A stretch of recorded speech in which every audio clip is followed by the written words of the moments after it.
Columbus, Georgia, this is your City Council. Mayor, Skip Henderson. City Manager, Isaiah Hughley. Pops Barnes, District 1. Glenn Davis, District 2. Bruce Huff, District 3.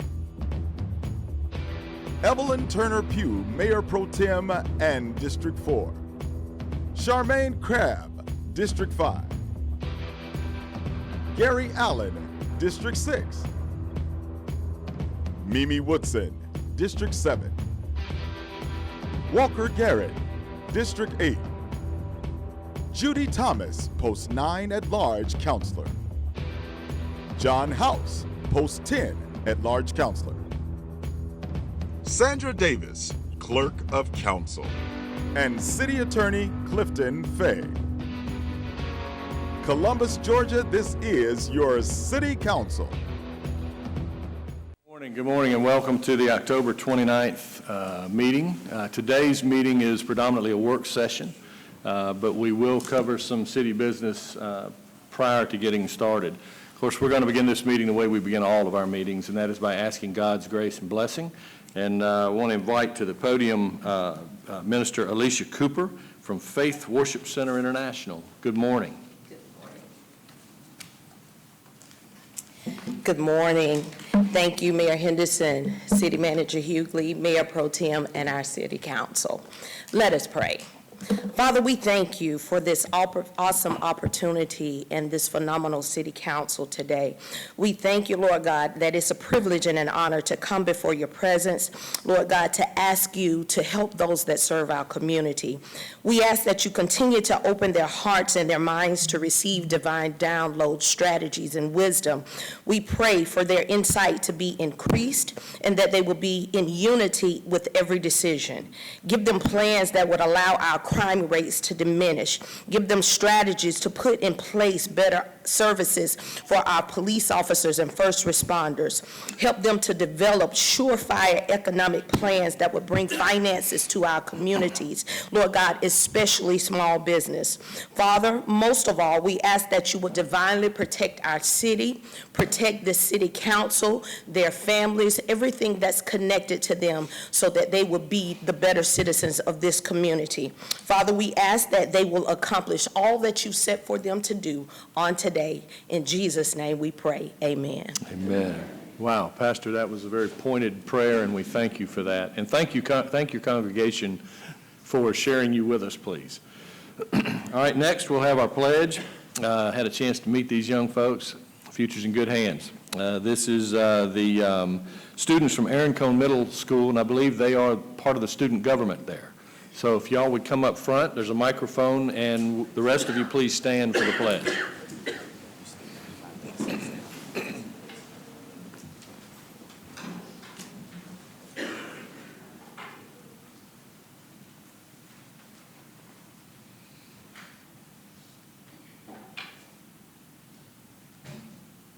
I think the other one.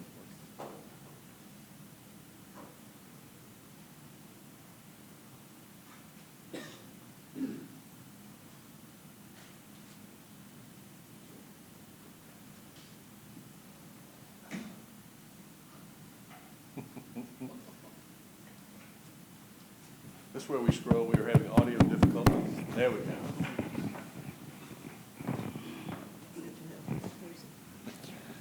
I pledge allegiance to the flag of the United States of America and to the republic for which it stands, one nation, under God, indivisible, with liberty and justice for all. Very well done.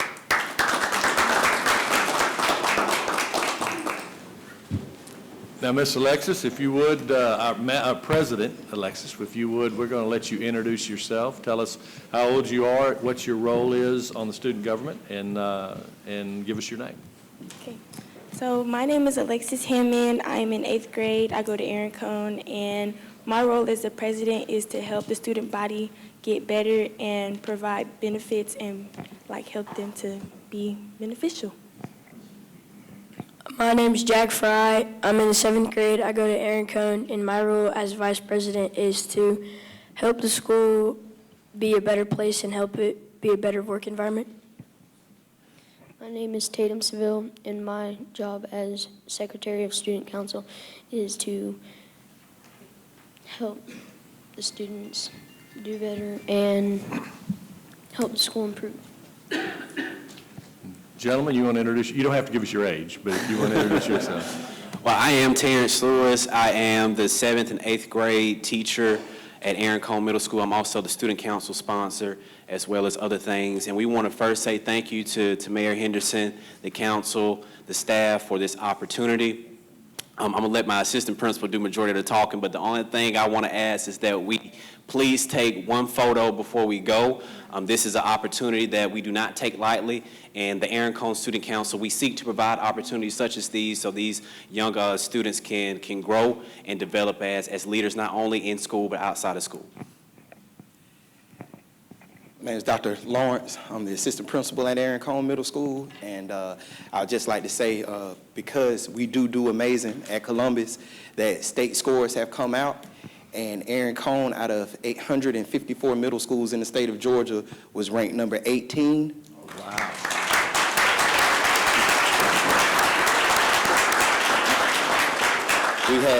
We received a grade from the state of basically a 94, 93.8 with a 5-star rating as far as how we treat subgroups and discipline and things of that nature. Every school above us just about has a magnet program or is total magnet. Aaron Cone does not have a magnet program. We are a true public school of the community, serving what we have, and we have amazing dedicated teachers, and we have amazing parents who send us outstanding students every day like the ones you see before you. So we are excited to bring that news to the community of Columbus. Thank you. Great. Someone come right here.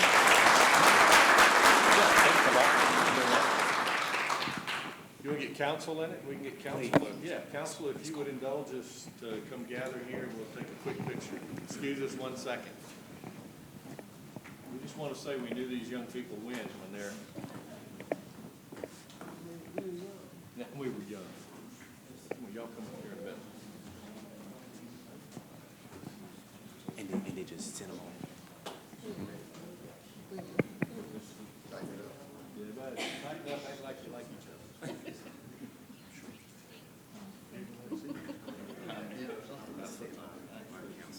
It's great. I'm proud of President Bishop.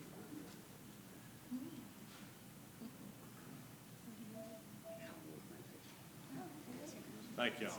Thank y'all so much.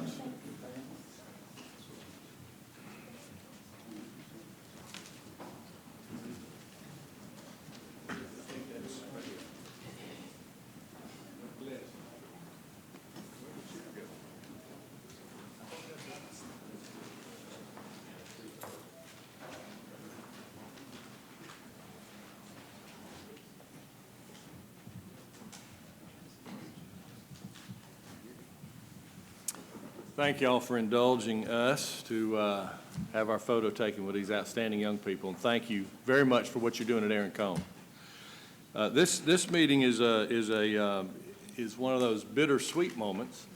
It is on one hand, it's a little bit sad because after over 30 years of service, Evelyn Turner Pugh is retiring from actively serving on city council, but I dare say she will not stop serving the citizens of Muskogee County. And she has asked us to consider Valerie Thompson to fulfill the portion of her term beginning the 1st of November. And so she is going to be sworn in now. So I'm going to turn this over to Judge McBride. And Ms. Thompson, y'all, the podium is yours.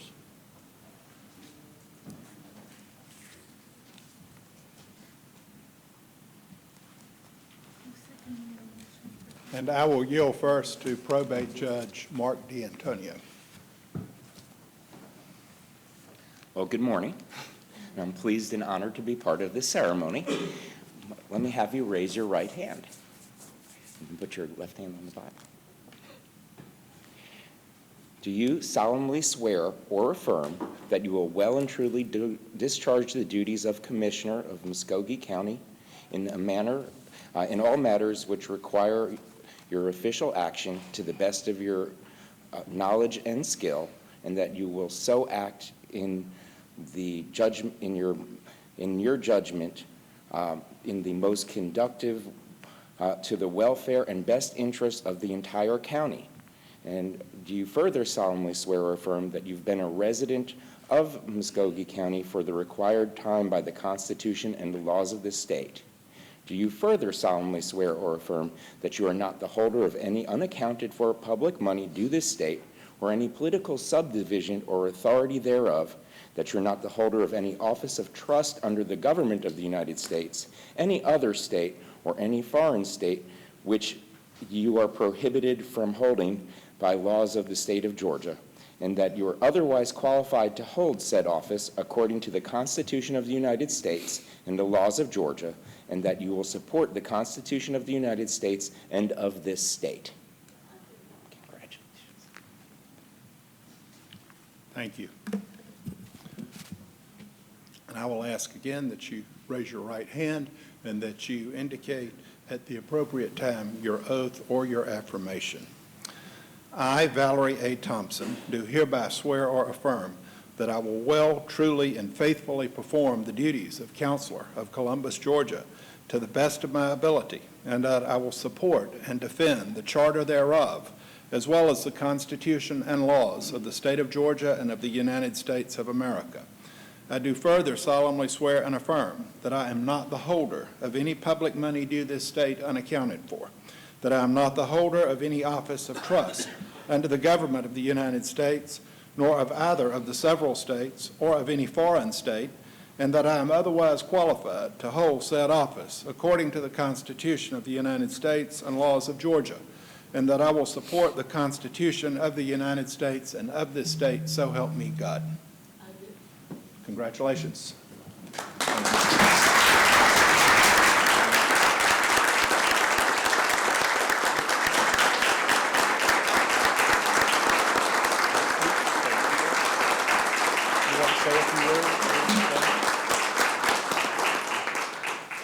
Ms. Thompson, you want to make some comments, introduce your family? I know you've got quite a cheering section, and of course your Bible holder.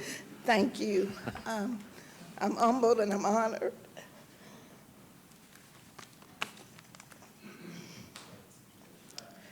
And I thank God for positioning me in such a time like this. Mrs. Pugh, Mayor Pro Tem Pugh, thank you for trusting me and believing in me to be the council person for District 4. My family is here. My mom and dad, stand up, mom and dad.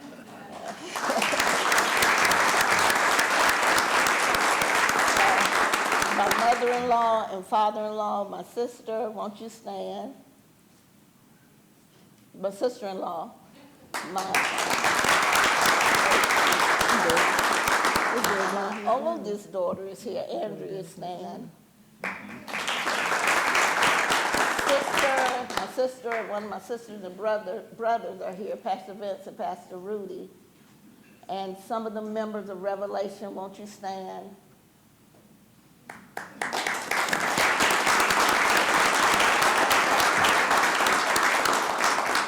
dear friend that I grew up with, Sunita Gunn, Pastor Sherman, a man from Winton Hill, and there are other people, Pastor L.K. Pendleton. I just want to say, Pastor Outley, Pastor Bell, thank you so much for being here to support me. And everybody that says to me, congratulations, I say to them, I need your prayers so that I can be in District 4 and for this community who God has instructed me to be.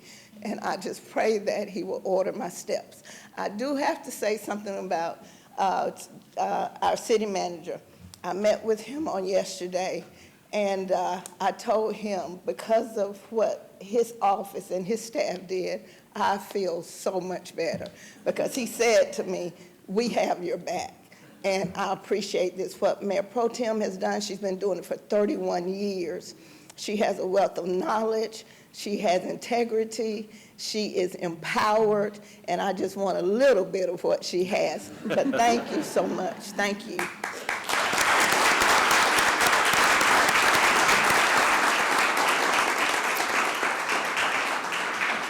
Mayor Pro Tem. City Councilor Thompson. City Councilor Thompson, I just want to say congratulations, and I know you'll do a good job.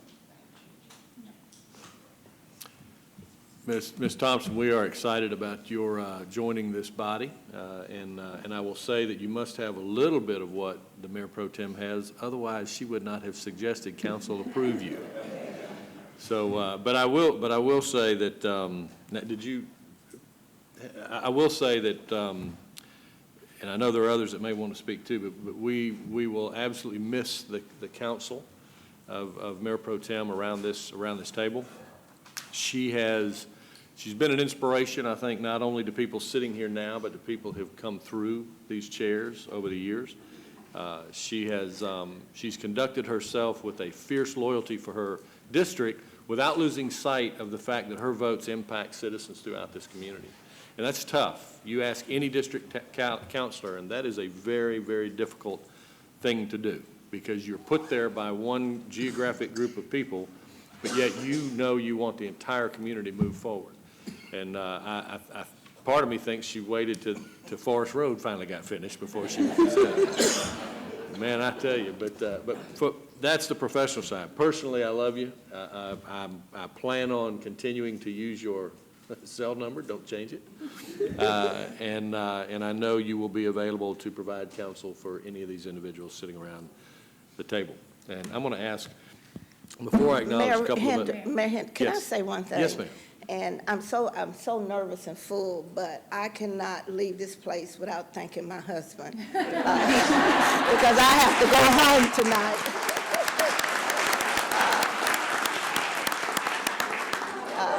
I truly appreciate him, because I know with the church, my schedule is about to change. And when I got home last night after the meeting, he had my dinner there and just open arms to receive. So I just want to say to you, and I call him honey, thank you so much for your support. Well, congratulations on learning the first rule of being a city councilor. Don't forget your spouse. Councilor Huff. Good morning, Mayor Pro Tem. Again, thank you. I cannot say thank you enough to you for all you've done for me. This is my 9th year now, and you've kind of explained to me how to slow it down some days and get with other councilors and discuss business and do it the right way. So I appreciate you, and I too will still call. Your ability to be patient and passionate at the same time is a gift. So it's something I've learned from you, and I appreciate you. And to Councilor Thompson, I look forward to working with you. And a joke between us forever and a day will be, you have both of the judges here this morning, so you are official. Thank you. Councilor Barnes. Evelyn, you're giving so much wisdom to all of us here on council. And it was a very wise choice in asking council to approve Pastor Thompson. My wife, who's a member of Revelation, is overjoyed. So congratulations again to you, and we look forward to working with you. And Evelyn, you know, as the mayor said, you know we're going to call on you for some of that wisdom and knowledge that you have. No God problem. bless you. Well, let's see you there. Councilor House. I just wanted to thank again the Mayor Pro Tem for her lengthy service and all that you've done for all of us in the city. And welcome again, Councilor Thompson. It's going to be a pleasure working with you, and I look forward to having that chance. Thank you. Councilor Woodson. Yes, I just want to say to my colleague and my best friend, thank you. Thank you for all your guidance, your wit, your good times and the bad times. And just keep in mind that our journey has an end. Now we'll start the traveling once again. Councilor Thomas. Some of you may not know that Councilor Pugh not only served this council, but she served the state of Georgia and the entire nation, as a matter of fact. as representative to the Georgia Municipal Association and to the Association of County ACCG and the National League of Cities, and represented us very well. And Mayor Pro Tem, that's something that is not always easy to do, and we appreciate all that you have done, not only for the citizens of Columbus, but for the citizens throughout the state of Georgia. Thank you, ma'am. Councilor Allen? Thank you, Mayor. Evelyn, I just wanted to say thank you for all you've done for me over the years. I appreciate your friendship and your guidance. And to piggyback on what Councilor Thomas said, at GMA, she was the president of that association. So she rose up through the ranks, and that shows the respect she had statewide from all those that serve in the government municipalities of our state. So thank you for your service, and thank you for your friendship. We're going to miss you. Thank you, sir.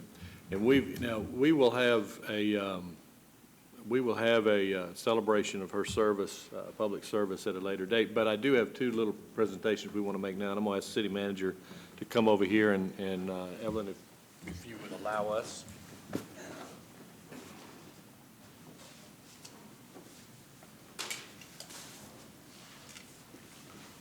We have a couple of plaques that we'd like to present to the Mayor Pro Tem. I'm going to let the city manager go first.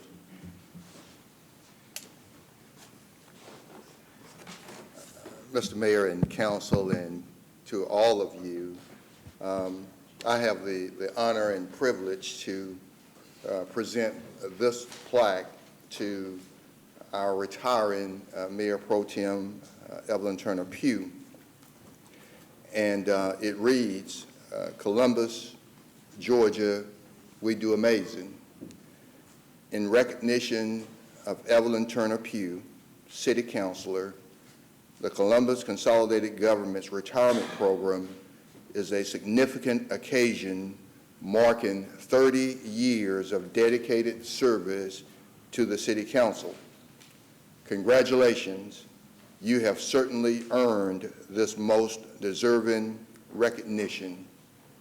1989 through 2019, I'm honored to present this to our distinguished, well-served Mayor Pro Tem, Evelyn Turner Pugh.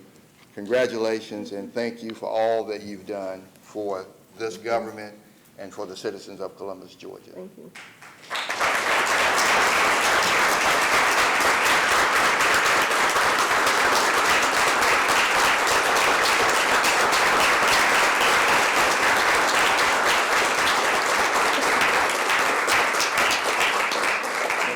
One more, it's my honor, and of course, I want to thank Sandra, the Clerk of Council, for taking care of maybe doing something just a little bit special for the Mayor Pro Tem. This plaque, this gorgeous plaque reads, Honoring Retirement, Evelyn Turner Pugh. Best wishes on writing this new chapter in your life. City of Columbus, Georgia, Councilor, January 10, 1989 to October 31, 2019.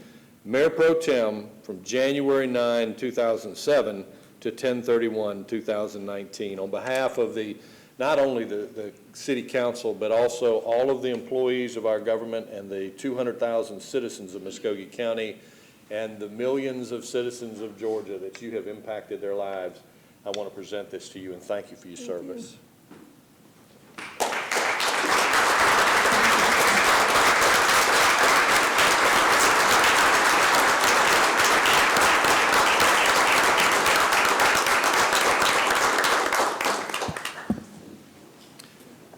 Thank you all.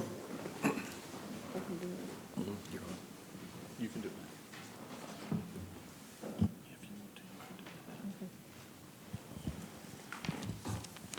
One of the last official acts I need to do. I'll have another one later on. With me retiring from City Council, I'm also retiring as your Mayor Pro Tem. And with that, I would like to nominate Councilor Gary Allen to replace me as Mayor Pro Tem. Second. There's a motion and a second for Councilor Allen to be named Mayor Pro Tem effective November 1st, 2019. All those in favor, please say aye. Aye. Any opposed? Congratulations.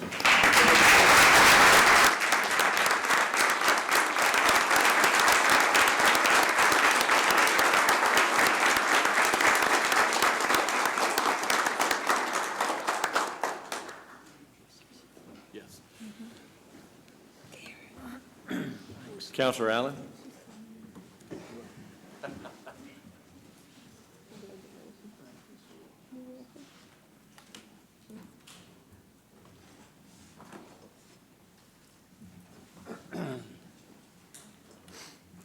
Let me first thank God, because I wouldn't be here without that, and also the citizens of District 6. I wouldn't be here, obviously, without their support.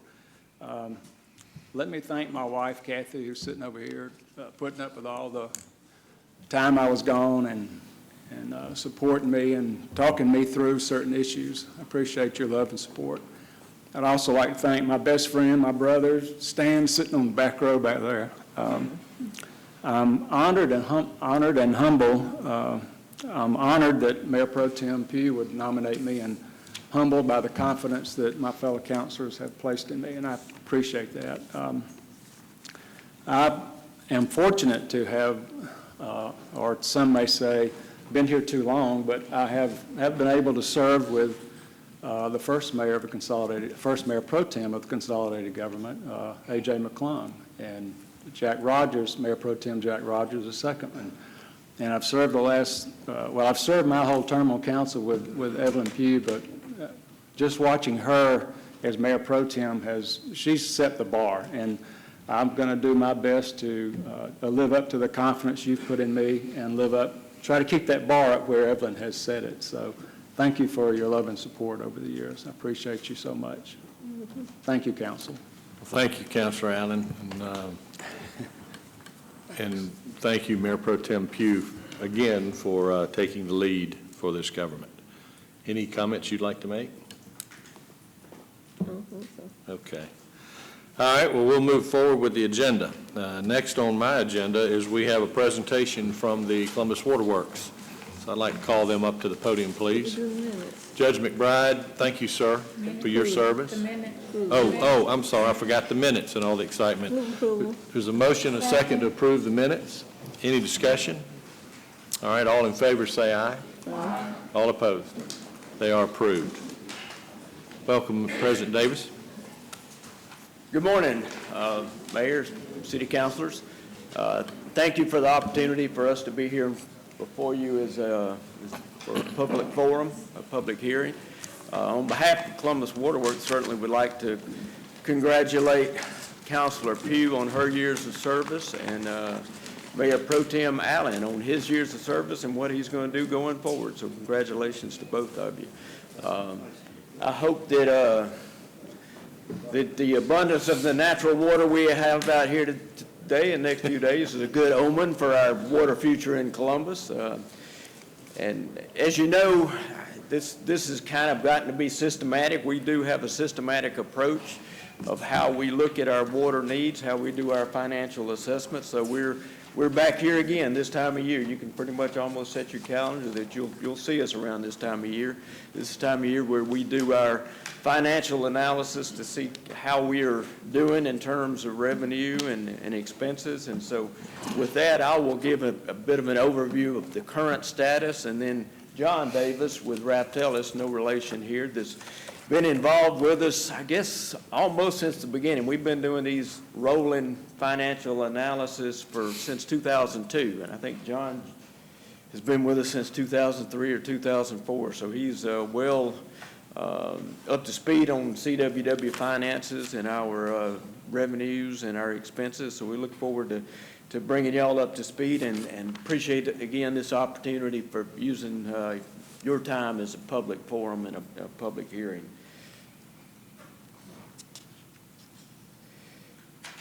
So some of the highlights for our financial analysis are that so much of our service heavily dependent on infrastructure. We've got water plants, we've got wastewater plants, we've got CSO plants, we've got so much infrastructure, and our whole business hinges on the ability to serve our customers through that infrastructure. So a big part of our financial analysis is how we reinvest in that infrastructure to keep our levels of service up.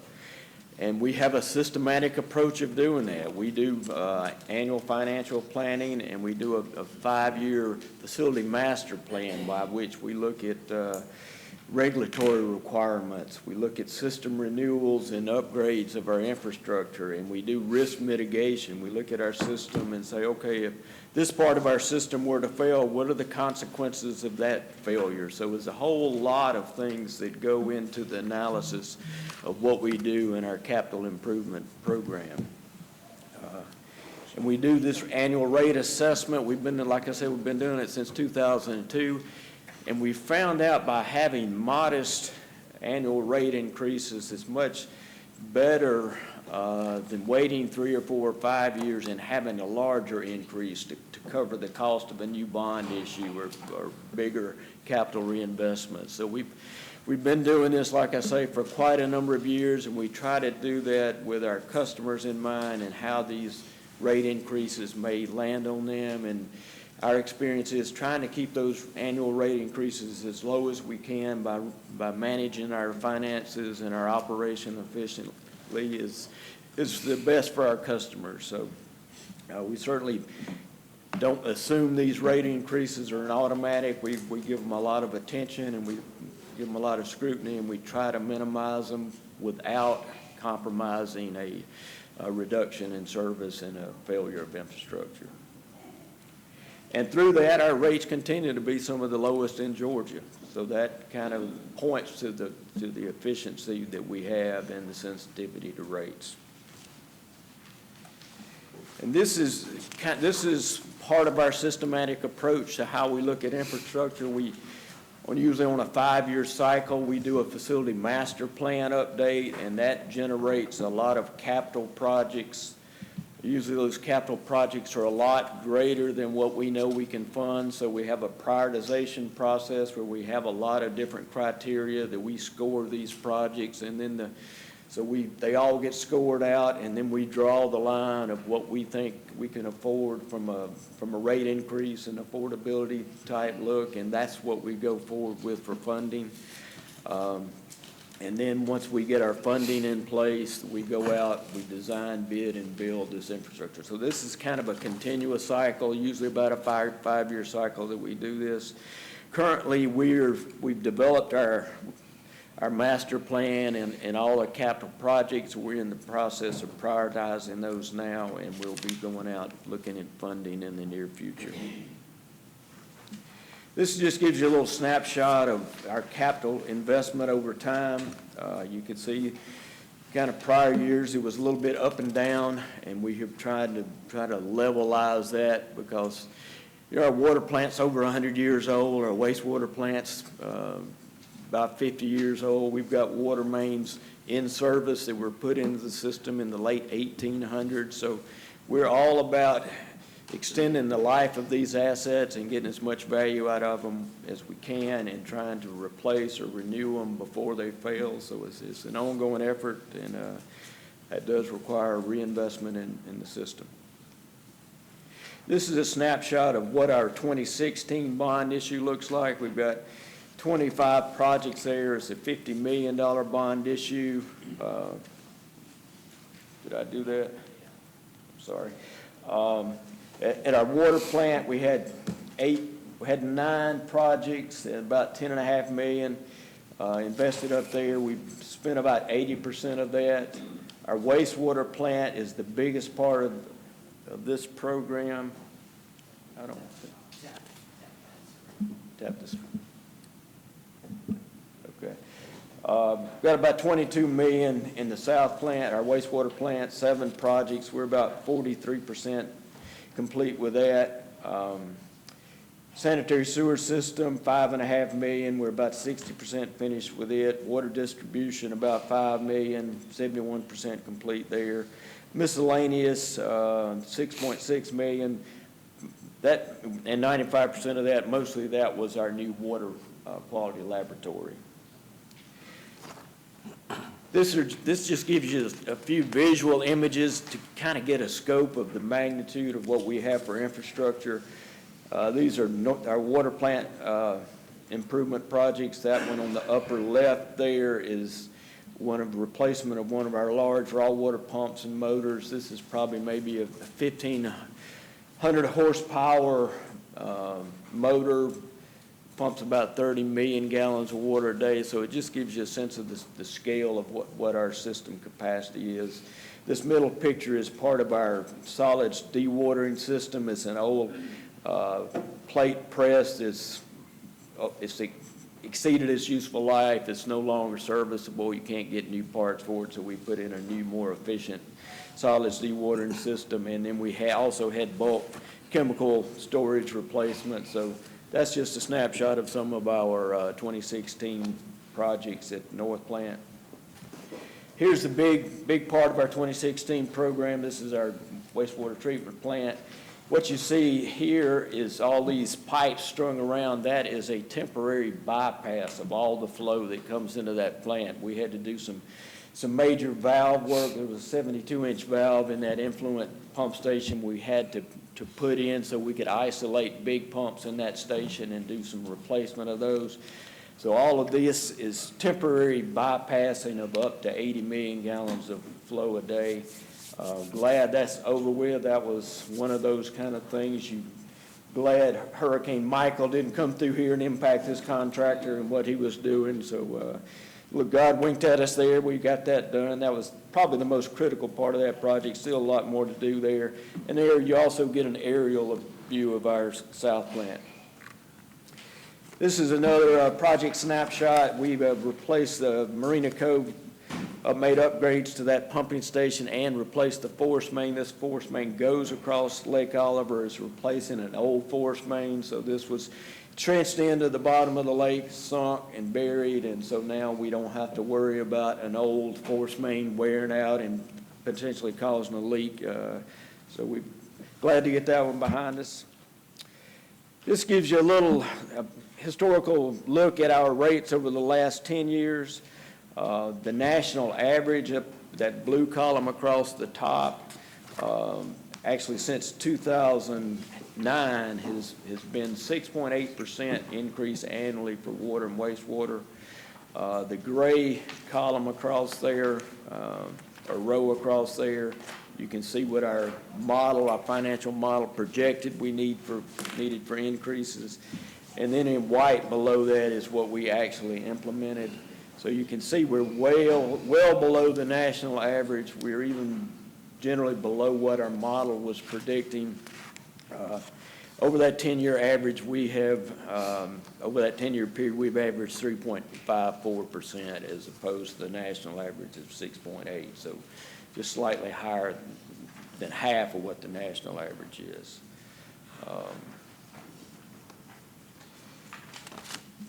So what we strive to do through this financial analysis is to maintain favorable rates for our customers. We certainly are always striving for operational efficiency. We have lots of conversations about cost of everything as it relates to our business, or can we do that cheaper? Have we got competitive pricing? Just always, we're having lots of conversations all the time about trying to drive that operational efficiency and cost. We're also very proactive in asset management. We're out evaluating all of our buried and above ground assets to know the capacity and conditions of them so that we can upgrade them or change them out before they fail. And then we're here because we believe we have an effective financial planning systematic approach to how we cover our cost and adjust our rates annually. As you may recall, last year we had an increase in the affordability program. This is where we tag team with the city on their garbage fee affordability credit. We upped ours from $450 a month last year to $750 a month. So we continue to look at that and adjust that periodically on an annual basis. This year we're not proposing that, but we think last year was a pretty good adjustment in that area. To the right here, you can see our operating expenses. Over this 5-year period, we've averaged a 1.04% annual increase in operating expenses, comparing that to the municipal cost index of 2.2%. So there again, we were working hard to be cost-effective and efficient. And with that, I'll hand it off to John Davis, and he will give you a little bit about the financial analysis and what we're proposing going forward. John. Thank you, Steve, and thank you all for allowing me here today to share some of the results of the financial review that we've done for this year, as well as the proposed rates that come from that.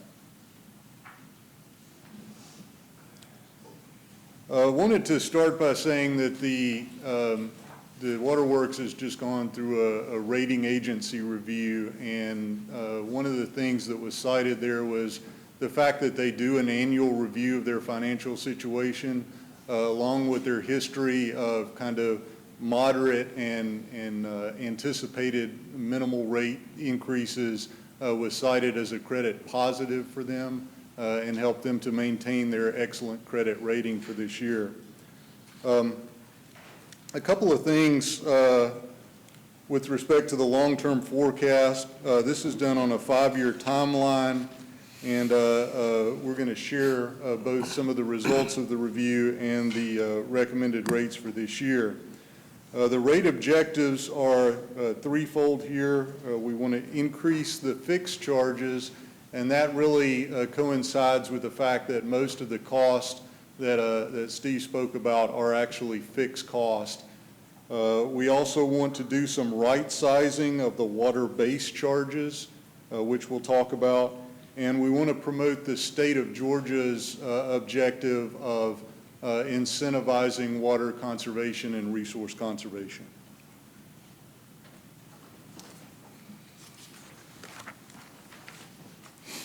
So, as always, the review is intended to fund both our operating and our capital investment. We want to meet the rate objectives and maintain service for the system. The objectives that we're looking at primarily are revenue stability, efficiency, and minimizing customer impacts. And the rates that we're proposing, depending on where the customer is with respect to their size and their type, that will depend on exactly what their impact is. It's not an across-the-board increase that's being recommended. If the Waterworks did not propose an increase and did not receive an increase, they would immediately begin tapping into their cash reserves to fund their ongoing operations and debt service needs. And ultimately, that would impact their ability to borrow money at all. So that's the criticality of what we're asking for here. So with that, we want to jump kind of right into the rates. As you'll recall, the first two objectives that we talked about were kind of increasing the stability of the revenue stream so that it's not as dependent on weather-related volumetric rates, and right-sizing the water-based charges. So that's what we're going to start with here.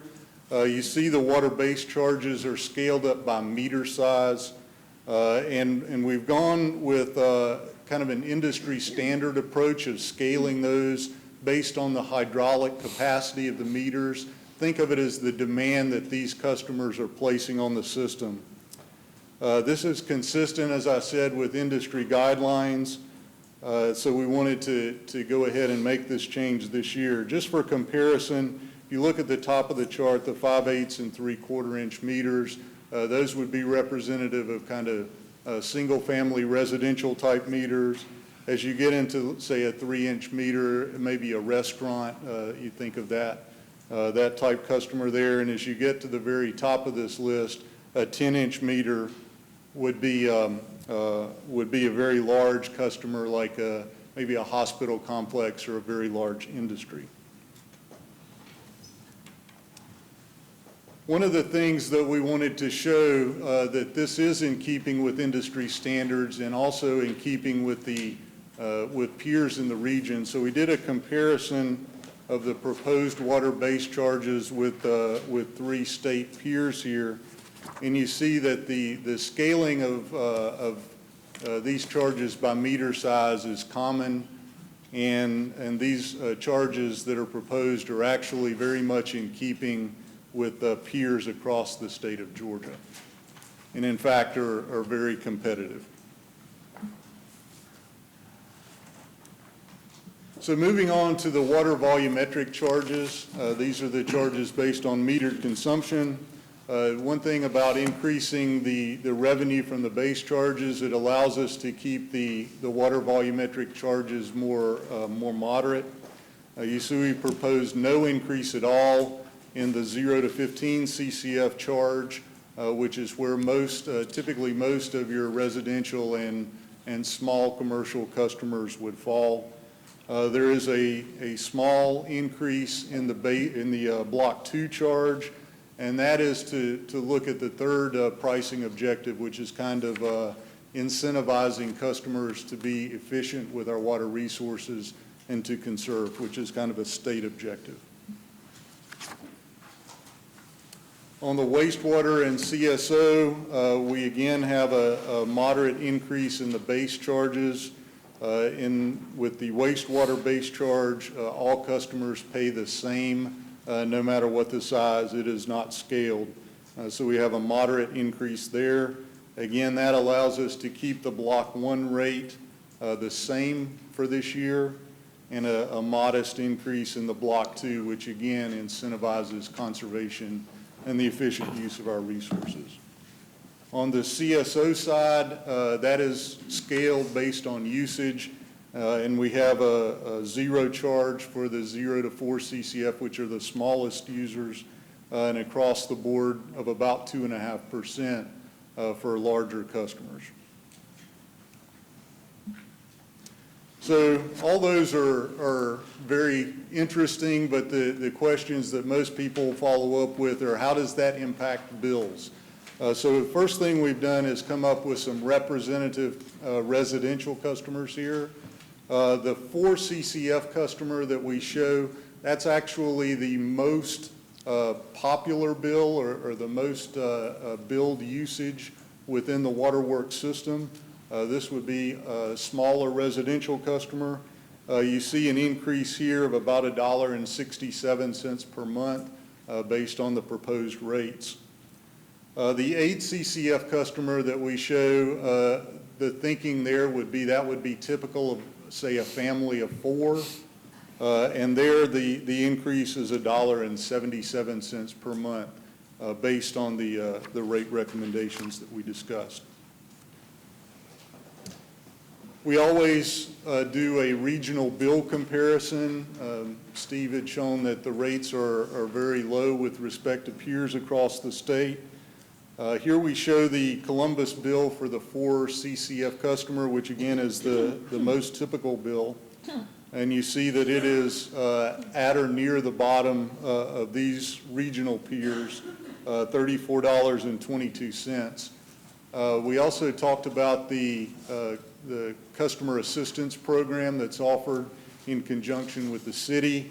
And when we apply that, that bill goes down to $26.72 per month, which is almost the bottom of the regional peers here. So that talks about kind of bills at the small end of the spectrum. Another concern is that given our abundant water resources here along the Chattahoochee, how do we compare with respect to being able to attract and be competitive with larger water users for economic development reasons? You see here, again, kind of a list of regional peers at the 250 CCF level. This is probably 50 to 100 times what an average residential customer would use. So think a very much larger user. And you see that Columbus, even given the proposed increases, Columbus is at the very bottom. The only ones below that, Harris and Talbot County, are water-only providers, so they do not provide the sewer service that the Waterworks provides here. So in conclusion, we wanted to talk about some of the takeaways from that, from our review of this year. We have recommended some increases primarily focused on the fixed side, and that enhances revenue stability and decreases dependence on weather-related volumetric usage. The numbers are consistently lower than historical national averages. The base charges have been aligned with industry guidelines with respect to how those are increased by customer size. This does provide for adequate reinvestment in infrastructure through the capital plan that Steve discussed, and we are promoting the Georgia objectives of efficient use of water resources and conservation. So with that, we'll open it up if there are any questions. Councilor Crabb? Thank you. If you go back to page 16, the 2020 water-based charge comparison, what business residence uses the 1 inch or 1 foot pipe? The third one down? That would probably be more residential irrigation meters. I think the first two, the 5/8 and 3/4, that makes up about 89% of our customers. So, and then it scales on down much smaller as the meters get bigger. I don't know if that helped answer your question. Well, the reason why the question I'm leading to is that is the only category that goes over any of the other categories, Macon, Savannah, or Augusta. That's the only one, and I was just wondering, is there a way that we can keep that proposed price under Macon or equal to Macon? Well, we use kind of a systematic approach based on hydraulic capacity is how we came up with these pricing, and essentially they're paying for water availability. So the bigger the meter, the more you're saying we need water available. So they're kind of paying for that availability based on that kind of systematic hydraulic analysis. I see that, but it doesn't reflect going down. You know, they're still staying below. I would think that Macon may be somewhat inconsistent. If you look at Savannah's and Augusta's, theirs are substantially higher. It would make me wonder why Macon has underpriced theirs at the 1 inch. Okay, thank you. Councilor Woodson? Yes, under which, under these cities that you have here, under where does Fort Benning fall? Because in several years ago, we Fort went. Benning it's not a volumetric-based contract, it's a service-based contract. So what we provide through our contract to Fort Benning is upper limits of water availability and sewer treatment capacity availability. So theirs is more, it's a much different service contract. These are based on, base charges and volume usage. Fort Benning is a service-based contract. Okay, thank you. And we do keep all Columbus pricing separate from Fort Benning. Each entity revenue and expenses are maintained separately. Okay, thank you. Okay. Any other questions? It looks like you've answered them all. All right, thank y'all very much. Thank you very much for what you do to make sure. I tell you, until you've gone through some of those treatment facilities and see the operations, you have no idea the scale of an operation it takes to be able to provide the level of clean water that we do. Man, I think it'd be a great idea. We may try to get some of the counselors, see if they can arrange their schedules to go take a look at it. Thank you, Steve.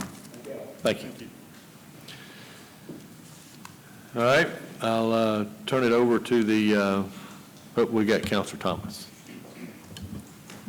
Mr. Mayor, before we leave your agenda, if you would, I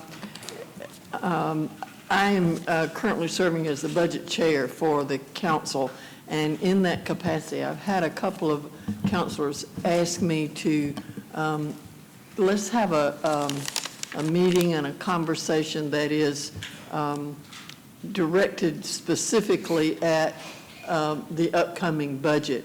And so I would like to request from, through the city manager to the finance department, to put together a session for us, and I'm looking at either just before the January proclamation meeting, or perhaps the third Tuesday in January, to have a separate meeting for us to take a look at where we are in our budget as the mayor is starting his new budget season, and then to move to see what, if anything, we as a council need to do in order to support that.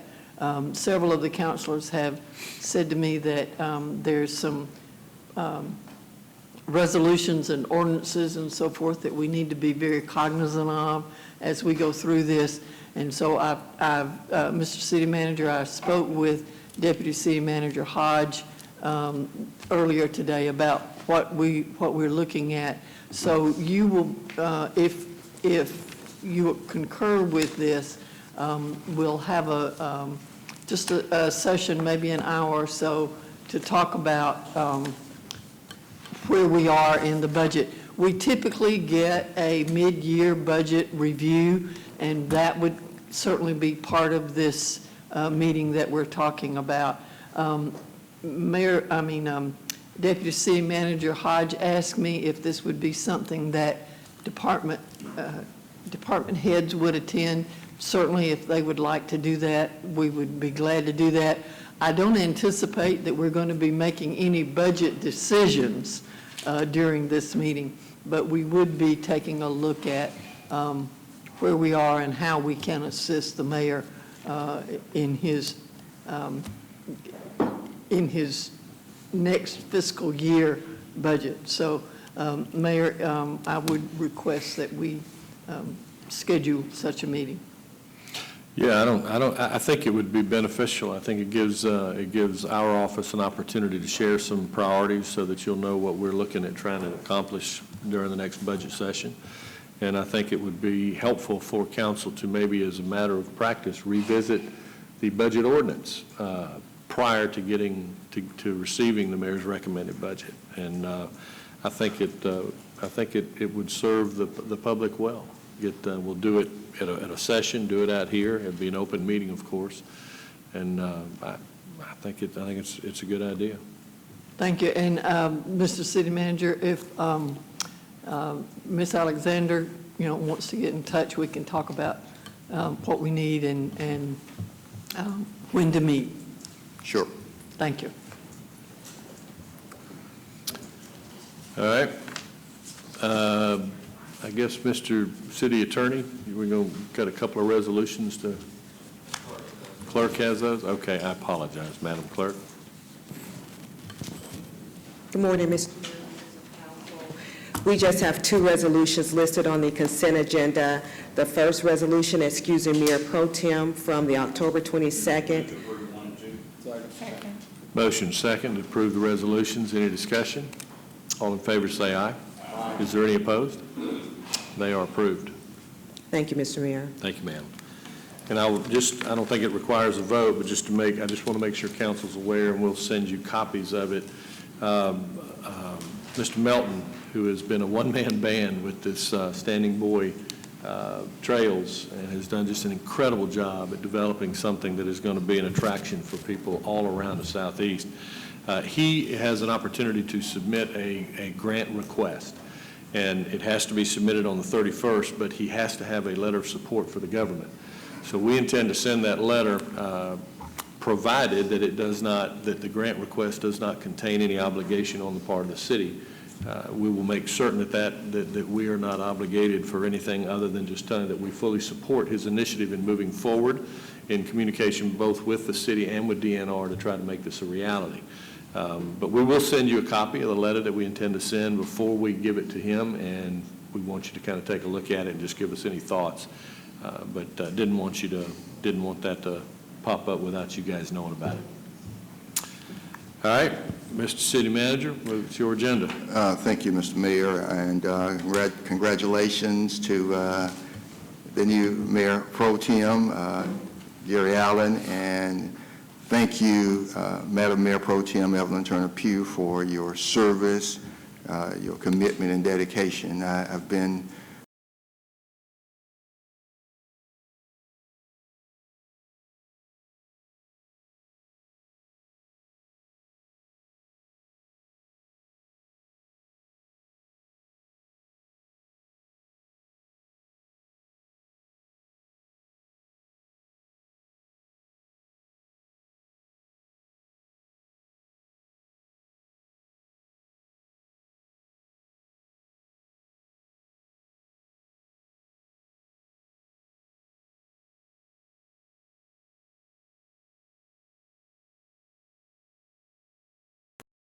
and shift some things around.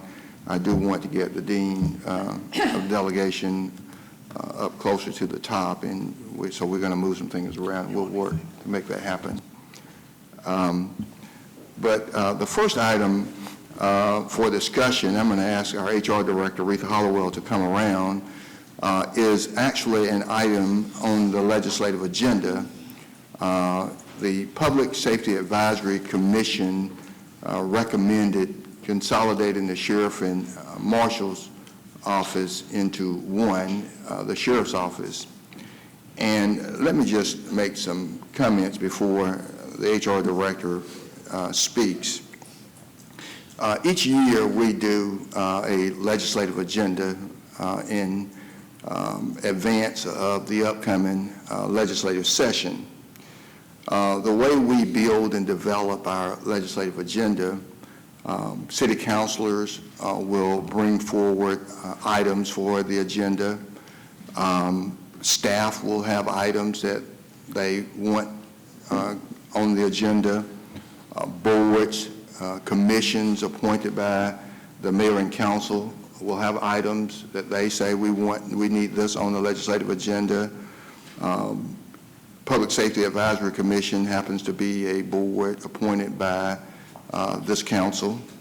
Affiliated agencies will have things on our legislative agenda. The Convention and Visitors Bureau, for example, in the past, and our agenda is always available to them. The Health Department, the Chamber of Commerce. And so we build a legislative agenda for the good of Columbus, and we welcome those affiliated agencies, boards, commissions, and all to bring forward things that will make Columbus better. And so once we do the legislative agenda, we will bring it to council for a vote via resolution on each item on the agenda, not just for the whole slate, but you vote on each individual item on the agenda. And then once you vote on individual items on the agenda, then we are ready for what we refer to as our hometown connection, which is where we will get into a room with our legislative delegation, have discussion about each of those items on the legislative agenda, and then from there, they go to Atlanta in January and work to move those things forward that are on our legislative agenda. So at our Hometown Connection meeting with our legislative delegation on Thursday last week, October 24th, I presented the city's 2020 legislative agenda to our delegation. At that time, City Councilor Charmaine Crabb made the request that I get with the employees in the marshal's office to explain the legislative agenda item related to the proposed consolidation of the marshal's office into the sheriff's office. And you may recall at that time I responded to Councilor Crabb, I will do it sooner rather than later. And so the next day, the next morning, Friday, October 25th, I had our HR director, Retha Hollowell, to contact the marshal to see if we could schedule a meeting on Monday, October 28th, with him and the employees in the marshal's office. The HR director advised me that the marshal was going to get back with her after she reached out and talked with him. At approximately 3 o'clock Friday afternoon, I checked with the HR director to see if we had a response from the marshal. She then called the marshal, and he agreed that we could do the meeting on Monday, October 28th at 4 o'clock. The HR director followed up on Friday with an email to the marshal to confirm the meeting for Monday, October 28th at 4 o'clock. On Sunday, at approximately 2:33 p.m., I received a text from the HR director that she received from the marshal. It reads, "Retha, I meant to make contact with you on Friday after meeting with my deputies. There will be no meeting on tomorrow. I listened to my deputies. They are highly intelligent individuals who discern very well. I deeply respect their opinions. They feel the same as I do. They feel this is putting the cart before the horse. Therefore, they want their voices heard by elected officials on this issue rather than hearing from a messenger right now. I've reached out to elected officials committed to hearing from us since we have been excluded from all discussions on the marshal's office. This whole matter has been very disrespectful, and it's unacceptable. I wanted you to know, as requested by Councilor Crabb, I made the effort to communicate with the marshal and the employees of the marshal's office regarding the proposed consolidation. And as you can see, I was not successful. Therefore, we have a presentation today and hope that the employees of the marshal's office will get to see it. We will email them a copy of the presentation or make it available for pickup at the front desk in the HR department. But I want you to know we remain available to meet with them.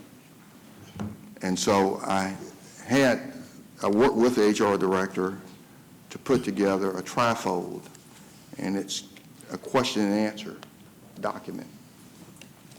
And I've got copies for council members and for whoever wants a copy of this trifold. And it'll be exactly what you're going to see presented by the HR director today. And so I'll go ahead and pass these around. But she has a Q&A and information that will better educate those who have questions or concerns about the staff in the marshal's office if this proposal were to go forward and be approved. So with that, our HR director, Retha Hollowell, is going to go through this Q&A document, and we'll be happy to answer any questions.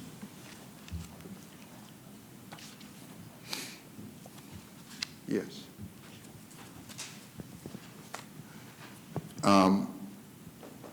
And I've been asked to acknowledge that there are two marshal captains in the back room, Captain Lockett and Captain Parker. Welcome, gentlemen.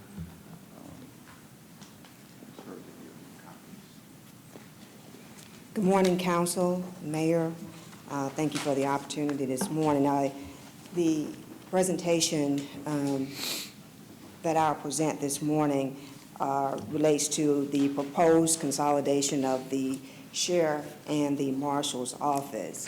And as the city manager has mentioned, what you have before you, he's passed out a trifold that is a Q&A in terms of what does it mean and how will it work, this consolidation.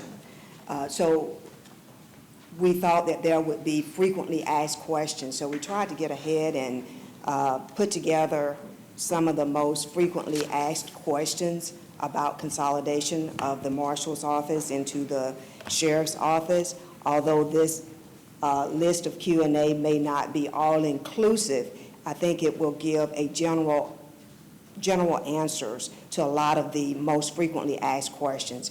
After the presentation today, you all may have additional questions, and we can certainly update this document for the good of you all, for the good of the citizens, and certainly for those employees in the marshal's office. So what does it mean and how would it work?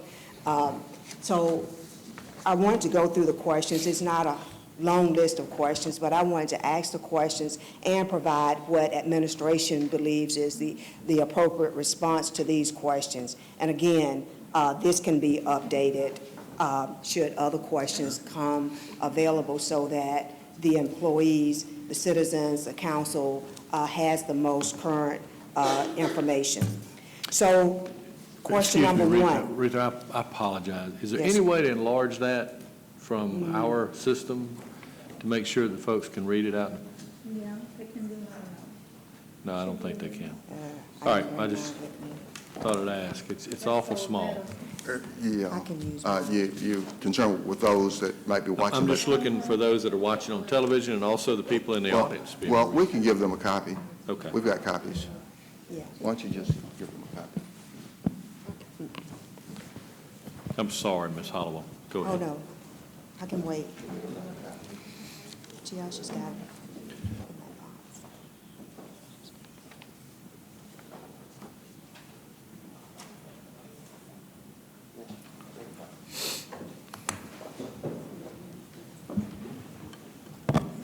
So, Mr. Mayor, she's going to give everybody in the audience a copy. Okay, Councilor Crabb, do you have something? Yes, I just wanted to, since we have this little lull in the conversation, I'd like to, when we open it up for questions, I would like to invite the marshals that are representing that department to be able to ask their questions also. Sure. I agree. I think that makes good sense. Absolutely. Ms. Hollowell, you can continue. I apologize for interrupting. Certainly.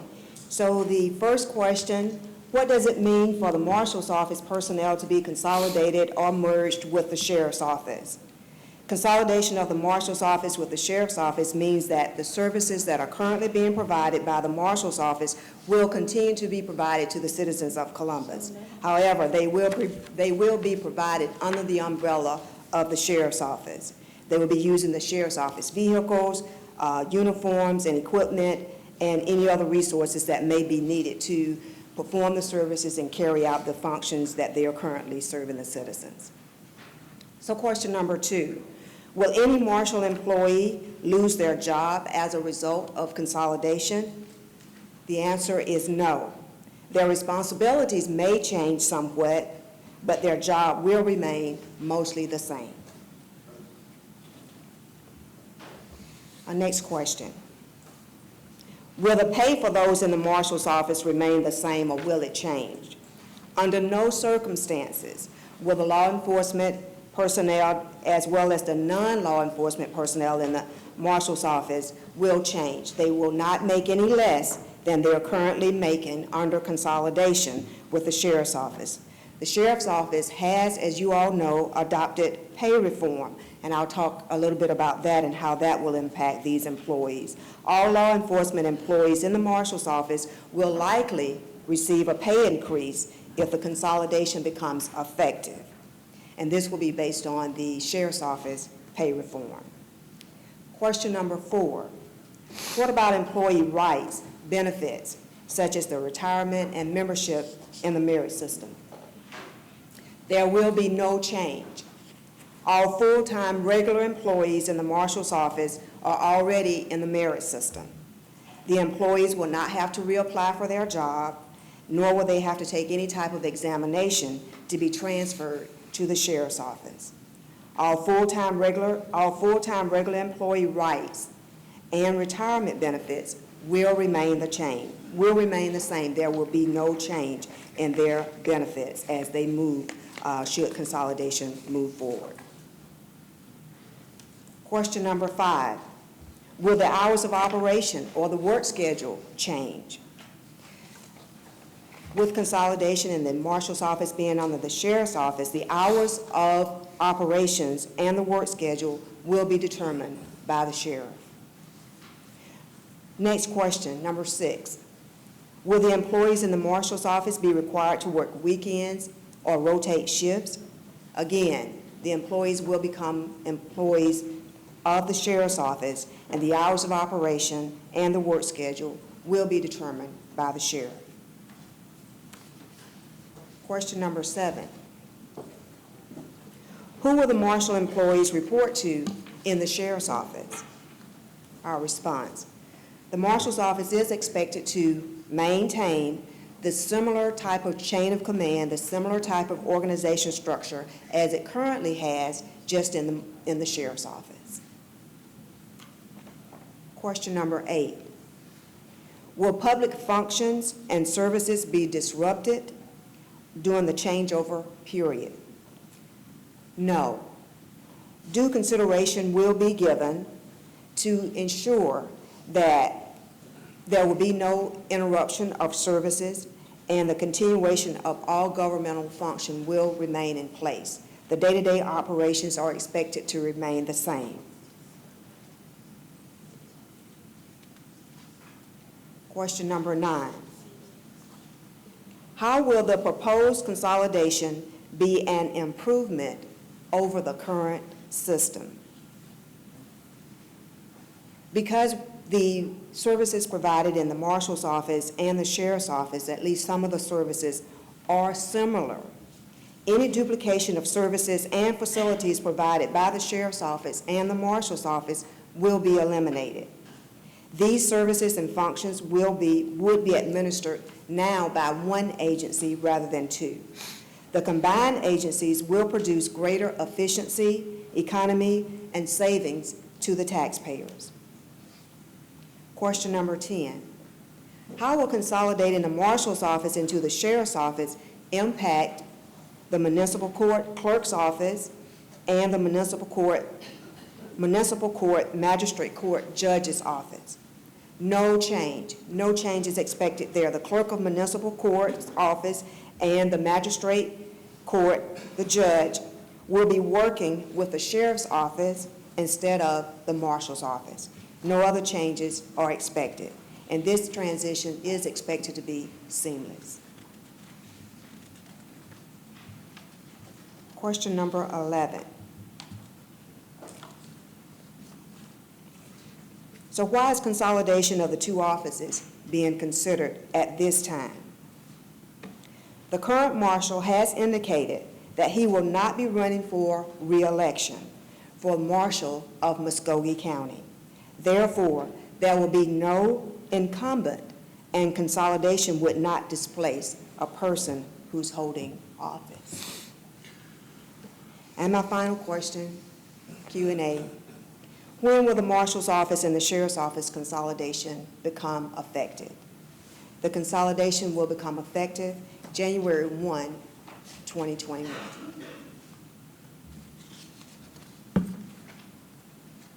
So I wanted to talk real briefly about pay reform in the sheriff's office and how that might impact the employees of the marshal's office. As you will see, the pay reform that was adopted by the sheriff in July of 2017, to the right column there just shows the years of service, the longevity, and the base pay that's associated with that years of service. 3 years of service, $1,000. So you go from 3 years to 30 years of service, ranging from $1,000 base increase up to $1,500 base increase. So this next slide shows the positions, all of the positions. These are the law enforcement positions that are in the marshal's office. And it also outlines the chain of command there in the marshal's office. from the chief deputy all the way to the deputy marshals. And so you see the title of the position there, the pay grade for the position. You see that the salary for those positions effective January 2020. And I note January 2020 because council, you approved in this year's budget a 2% pay increase for those employees hired at a certain date and then a 1% pay increase for others. So these salaries here reflect that. You also see the years of service in the column there next to it. The reform amount the pay reform amount that would be associated with each of these positions. And so the column to the far right will show what the pay of those employees will be once consolidation goes forward and they become employees in the sheriff's office. So let me just interrupt you a second. These are real people, real positions, you just don't have the names. So a person in the marshal's office would look at a G14 and say, that's my current pay, or that will be my current pay January. So that's me they're talking about. We just don't have the name there. And then they go across and see what pay reform would get them. If they went to the sheriff's office, they'd get a pay increase. And then the last column shows what their pay will be if they went from marshal to sheriff. So every sworn officer in the marshal's office would get a pay raise. In addition to the sworn officers in the marshal's office, there are also civilian employees. And this next slide just shows there are 2 civilian employees in the marshal's office. It shows their title, position, grade, and their salary. And for the civilian employees in the marshal's office, their pay will not change. The marshal's office also has reserve deputies.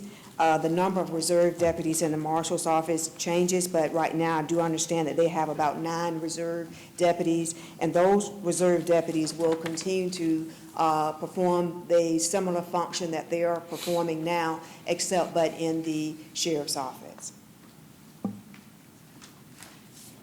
So the final slide that I have today is just a quick look at the budgets, the FY20 adopted budget data for both the marshal's office and the sheriff's office. In the upper column there on the left, you see the marshal's FY20 adopted budget, the general fund budget amount at just over $1 million. You see the OLOST fund, and the budget total for the marshal's office is at $1.3 million. To the right on that top column, you see the marshal's authorized positions. There are 16 sworn positions in the marshal's office. This does exclude the marshal's position. There are 2 civilian positions in the marshal's office for a total of 18 positions in the marshal's office. The bottom half of that chart shows the sheriff's adopted budget for FY20, showing the general fund at over $25.9 million. You see the OLOST fund being at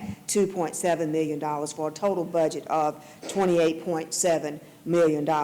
And then to the right at the bottom, the sheriff's office authorized position, you see that there are 326 budgeted sworn officer positions in the sheriff's office. There are 28 civilian positions for a total of 354 positions in the sheriff's office. Mr. City Manager, that concludes my presentation. If there are any questions. And so, Mr. Mayor and members of council, we will answer any questions that we are able to answer today. You may want to make a comment on, I know there was some question about going on a ballot versus local legislation, and I think the only reason it needs to go on local legislation is because that does ensure that there will be no incumbent, that there won't be anybody that had spent money to seek an office and then to do away with it. If we went on a ballot, by the time it appeared on the ballot, it's likely somebody would have, or a couple of somebodies might have qualified, paid that fee, done some campaigning, expended funds, and then it becomes unfair to those individuals. And it is possible that they could have even won, if it was determined in the primary, that office. And this is just a very unusual situation where we don't have an incumbent. It just makes it so much simpler to accomplish what is really a dangling piece of consolidation that we haven't addressed. Councilor Huff? Thank you for the presentation this morning. A lot of my questions were answered, but I'm still receiving phone calls. So if you would, either the mayor, the city manager, or Ms. Hollowell, Director Hollowell, if you would kind of go through the steps explaining to the public what was just stated about the fact that the elections will take place at a certain set time. Sure. And then the consolidation piece where we would have someone running for office, spending money, campaigning, spending money, wins a seat, and then if it's on the ballot, well, let me start over. First question was, if the two were on the ballot at the same time, someone's running for the seat, and it was put out for referendum for the public to vote, and the person won, but the public voted to consolidate the offices, that explain why this is not good, because the person would have gone out to seek election, and then the seat was abolished by the people. Secondly, basically us going in, not having a referendum, but sending it to the legislature because it was originally, as you all explained to me, it was originally done by the legislature. We had a couple of referendums that the people voted to keep the seat, but based on not having an incumbent at this point, why it would be such a smooth transition. If you could kind of get through a little bit of that so the public would understand. Well, let me just share with you what, and hopefully I'll respond to your question. The 2020 legislative session starts like the second week of January. We have a presidential primary in March of 2020. We have our elections, consolidated governments, would be May of 2020. And then, of course, the general election would be November of 2020.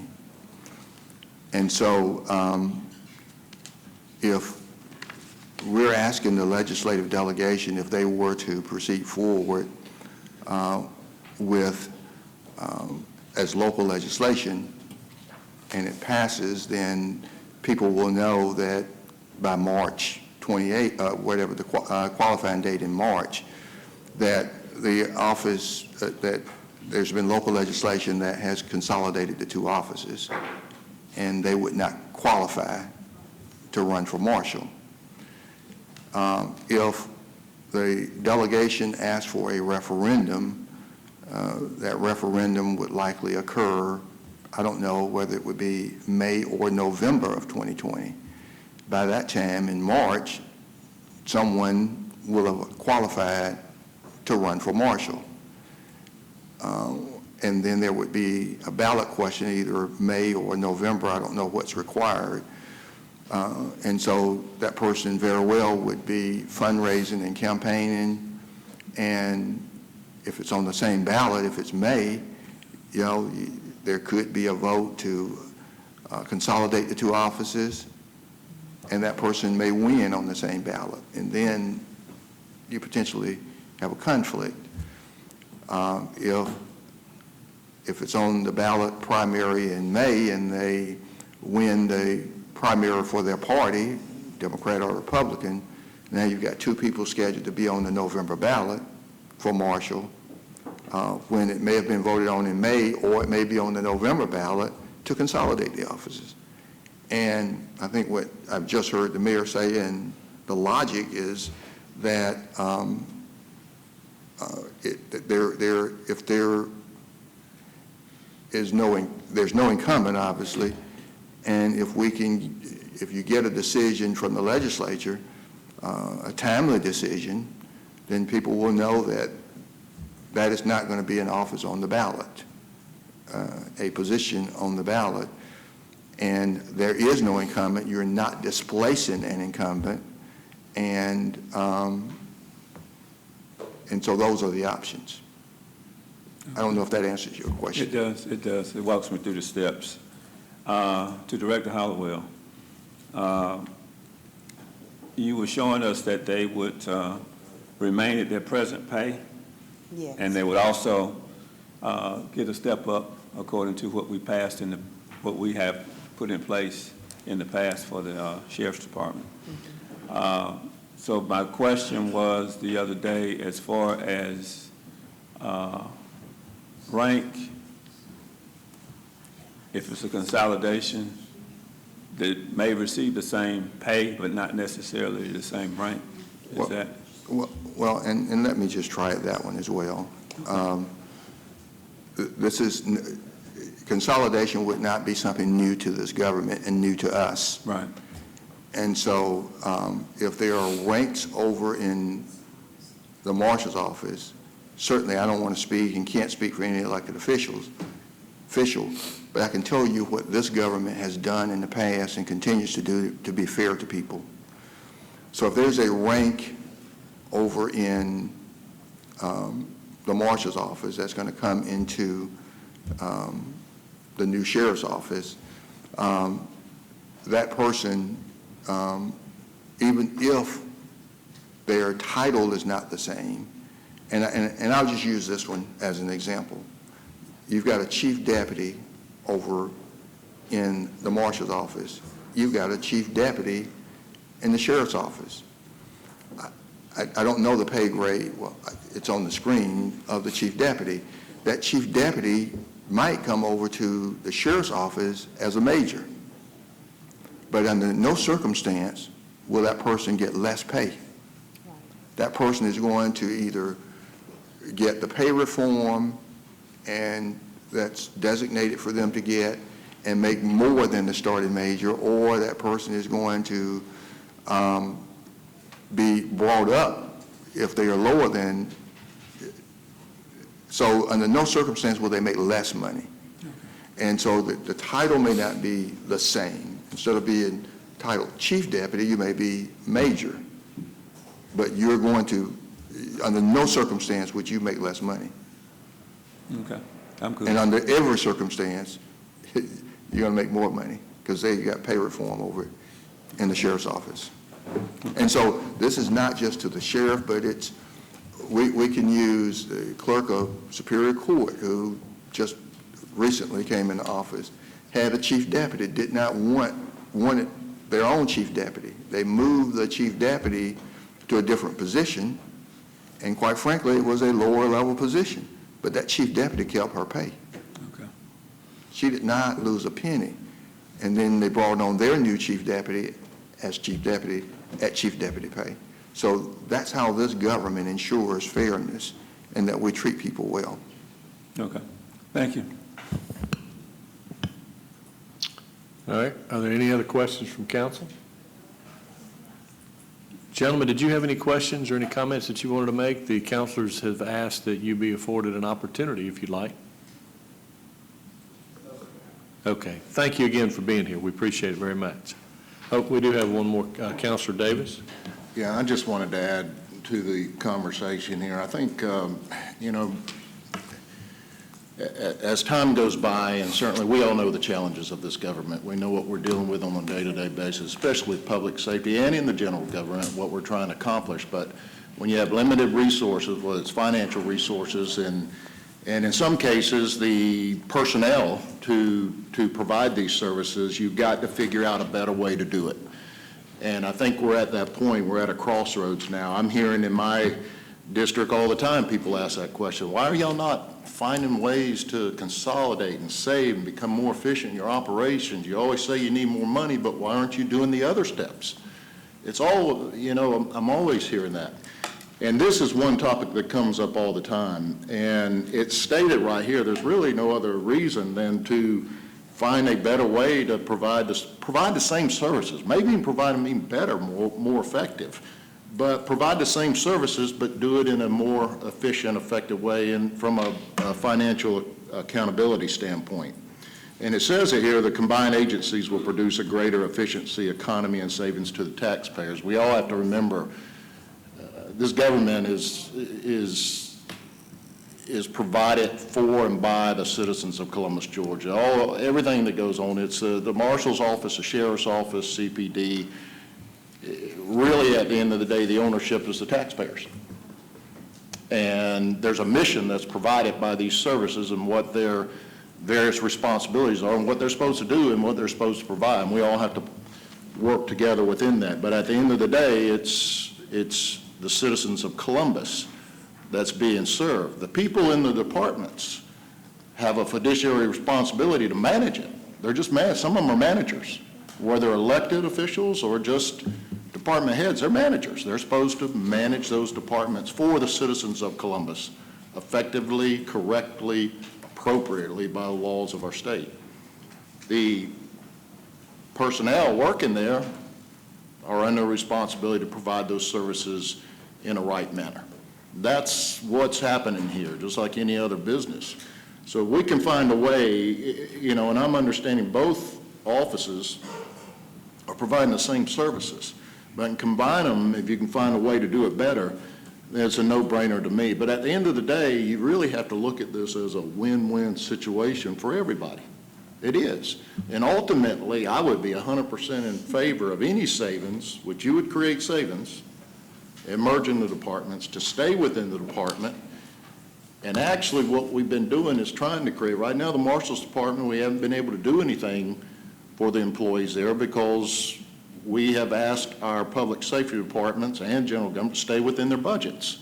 If they can find ways within their budgets to create improvements or to further their pay scales, for example, CPD and the Sheriff's Department followed it, but they've done it within their budgets. We have not poured any new money into their budgets or increased their budgets at all. They've done it within their budgets. The recruiting and retention, and that's what the city manager was talking about earlier, that if these two agencies merge, that effectively they'd get a pay raise because now they're in the sheriff's retention, recruiting, and retention. So you'd get the same pay raise as everybody else. You're not getting that right now. But what I see is that you would probably even get more because if the savings can go, I would be 100% for any savings going into the sheriff's office in this case, if it happens, which I'm sure the sheriff will probably look at doing the next step, just like CPD. We've done with CPD because they would have more revenue to operate. I'm sure they're trying to do that. So I guess I would add to what the city manager just said a little while ago about the win-win, and in this case, probably going to even be in a better position to make even a better salary or more salary in the near future, especially if the merger takes place. So there's an opportunity there. So these numbers could essentially go to another stage, which would be even better. So that's why I'm saying, there may be, the sheriff would have to figure out how to manage the fiduciary responsibility of managing departments. I'm sure that can be handled, but nothing changes. I mean, everybody would make the same salary, nothing changes. Well, maybe a title might change, but you're still in the same position you were before, probably with better opportunities to move. I would think better opportunities to move up in the structure of the government. So there's a lot of positives here, and I don't want that to get mixed up with maybe just a view of how somebody might take it from within. So that's probably the best way to say it. So we've got to look at this one way or another, and eventually may have to look at it in other areas of the government as well. That's the only thing we can do if we're not being able to meet the challenges for our community and the citizens of our community. Thank you, Mayor. Thank you. Councilor Crabb. Thank you. Part of our job is to look at the whole picture and to see it from every possible angle. We're not doing our job properly if we don't look at this from every angle. And just a very small angle that I've thought that we needed to look at is if we are going to be building a new judiciary building, a new administration building, this consolidation would be taken into consideration, and it's a good time to do it now while we're making those plans for new buildings. Instead of, planning for 2 departments, we plan for 1. That is just a blip on the radar, but it is something that we do have to consider as we're considering the big picture. Thank you, ma'am. Doesn't appear to be any more questions, sir. Okay, thank you, Mr. Mayor. We've got copies. We want to make sure that we give enough to the captains to give to every person in the department. So I believe you've done that. Okay. So that concludes that update. And so, Mr. Mayor, we're going to move the agenda around. I am going to have Deputy City Manager Hodge come and do a Liberty Theater update, and then we will do the Martin Luther King Jr., and then we'll follow the schedule. Deputy City Manager Pam Hodge. Good morning, Mayor and Council. This is just a brief update on the Liberty Theater and a request that we have received from the Liberty Theater. For those of you who do not know, the Liberty Theater was first opened in 1924. They did close their doors in the 70s due to a decline, but then reopened in 1996. It is privately owned by the Liberty Theater Cultural Center, and the last production in that facility was in 2016. Of course, their priorities include renovations. There's a lot of work that needs to be done at the Liberty Theater, expansion, community involvement, as well as sustainability. Their current challenges, they've had no renovations in the last 25 years. There's a leak or multiple leaks in the roof, water damage in the theater, no lighting or sound system, air conditioning, the electrical system needs some work, and they do have a small staff at the theater and no additional funding for additional staff. There is some funding opportunities to the Liberty Theater, one being the One Georgia Special Purpose Award for $150,000, as well as a grant that they received from the Fox Theater Institute of $50,000 to start that initial renovation of that facility. The DCA grant requires that the property be owned by a public entity or have a long-term leasehold interest of 99 years. The option that is being proposed is to do a complete assessment of the property and conduct a feasibility study to determine if city ownership is an option. And so that's what we're coming to council today, is to consider us doing a feasibility study to look at the possibility of city ownership of that facility. And then once it is renovated, to consider using Civic Center staff for programming and operations. And that's just a brief update, but we would like to just do an assessment and a feasibility study to bring back to council for more information. Mayor Pro Tem. Thank you. I've had some conversations with the state delegation about the possibility of the city doing a feasibility study. And I would like to request at this time that City Council approve a feasibility study be done to look at the possibility of the city being in charge of the Liberty Theater so that we can receive the grant money from the state. All right, there's a motion and a second to approve a feasibility study to take a look at whether it makes sense for the city to take over. Let me say this, Councilman Smith. Yes, ma'am. Now, I've been working on the Liberty Theater. That's one of those boards I worked on. When we did the roofing back then, I stayed in touch with the people working at the Liberty Theater. I grew up in the Liberty Theater. I'm 69 years old now, and I can remember going to the movies on Saturdays with some R.C. Cola tops. And hot dogs for 10 cents or less. Me too. So I have a vested interest in the Liberty Theater. And I think when you look at what this city has to offer compared to other communities, I think we need to save the Liberty Theater.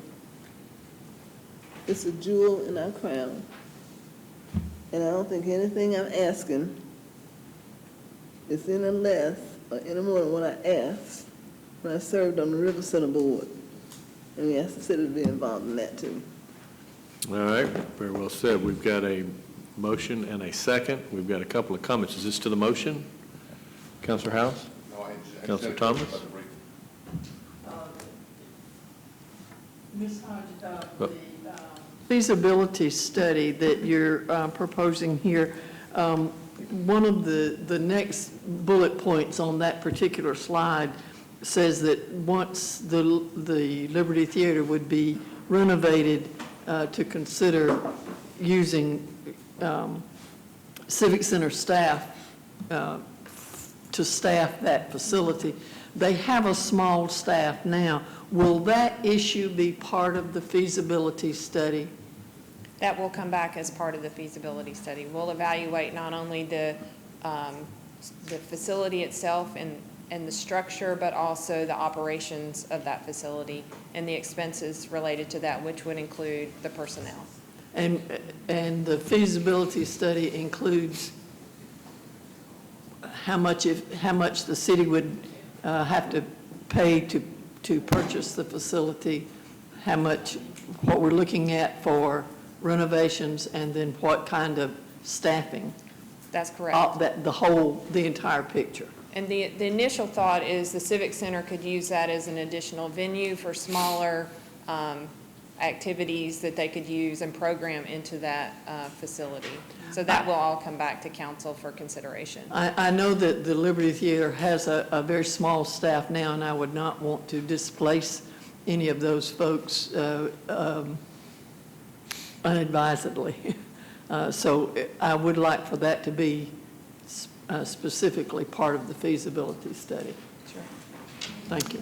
And I think they'll look at the cost of everything, all the different options of operation, rehabilitation, everything, probably even draw in some outside organizations that have already said that they have an interest in moving that forward. So, Councilor Davis, is this to the motion? Well, it is to the motion. Okay. I think, I just want to add to this. I think that if I understand it right, if the city is to take ownership and take over a new facility, I think we're already under policy with the budgetary ordinance requirements that any new building or any takeover of any building, that it has to have a detailed feasibility study, a detailed budget, operating budget, all the way across to any expenses or capital needs or anything like that. So we're required to do that, and so that's what the council is looking at here. It's going to have to be provided anyway. Well, yeah, and that's what this is for. It's the request of council to authorize that study. Okay, thank you. All right, all those in favor of approving the feasibility study, please say aye. Aye. Any opposed? All right, Councilor House? Just one fast question to make sure I understood what your presentation said.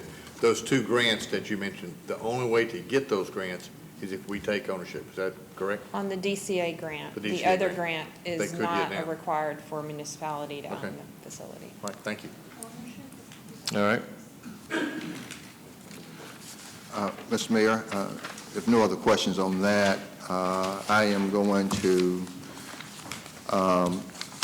move to the Martin Luther King Jr. update, and then we'll try and get back on the schedule. We've got Director Rick Jones, and he's got some guests here. So Director Jones, you've got the mic. Thank you, sir. Can I interrupt very, very briefly? We had Mr. Smyrie here, I think, on that last issue, and I didn't know if he might want to make any comments regarding the Sure. Liberty. Mr. Smyrie? I'm just delighted to be here. We're delighted to have you. I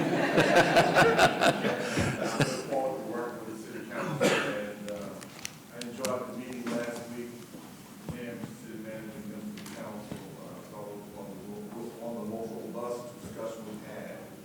And I, as chair of the delegation, and on behalf of the delegation, I want to thank you all for that, and looking forward to taking your agenda and revising it. And we're going to be having a meeting early December, and I'll be letting you all know the date of that delegation meeting. And on the Liberty, thank you all for that, for looking into the feasibility thereof.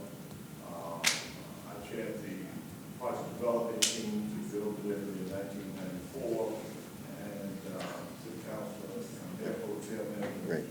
Walk towards it. chair, and I was, she succeeded me as chair. And I want to thank her for her work as chair of the Liberty Theater, and I want to thank you for your commitment to the city of Columbus. You have done stalwart work, and we appreciate you, and it has not gone unnoticed. So thank you for your service to the people of the citizens of Columbus, Georgia. You've done well, and we thank you for your service. And I thank all of you all for your confidence, and I applied for the grant from the Department of Community Affairs, and that's the grant that Deputy City Manager Hodger referred to. So looking forward to having a continued conversation in reference to the Liberty District and the Liberty Theater. Thank you all for allowing me to say a word. Thank you. One last comment about the Hometown Connection. I want to thank you for your leadership. We had every single one of our legislative delegates was at that meeting. So we had all of our elected representatives from the state level were there, and we're going to make sure that next year we have all of our counselors there. Because it was a very, very, as you said, it was a spirited discussion, and I think it was one of the better that I had attended over the last 20 years. So thank you. Thank you, Mr. Mayor. Thank you, City Manager. Thank you all.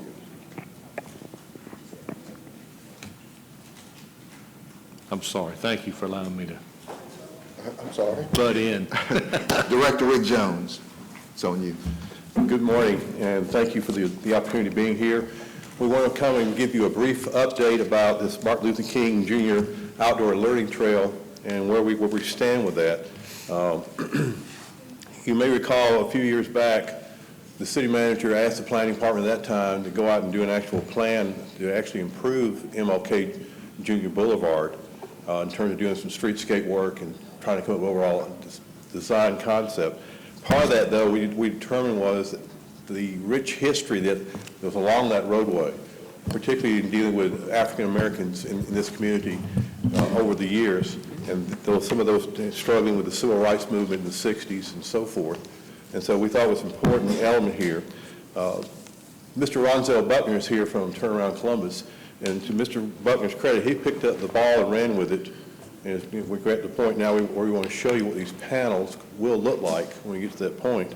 He's going to come and give a brief introduction again about where we stand with that. And then Dr. Amanda Reeves, who is the professor of geography at CSU, is going to come behind him and tell you about what her class and what they have done in terms of doing actual research on putting these panels together. And then last but not least is Nicholas McMillan, who is the assistant professor of arts and graphic design at CSU. He's actually designed these panels. And I think you're going to be very, very pleased with what you see here this morning. And when he gets through, then I'm going to come back and make a couple of closing remarks from that standpoint. So I want to ask Mr. Buckner if he'll come and make some brief remarks to you. Good morning. Morning.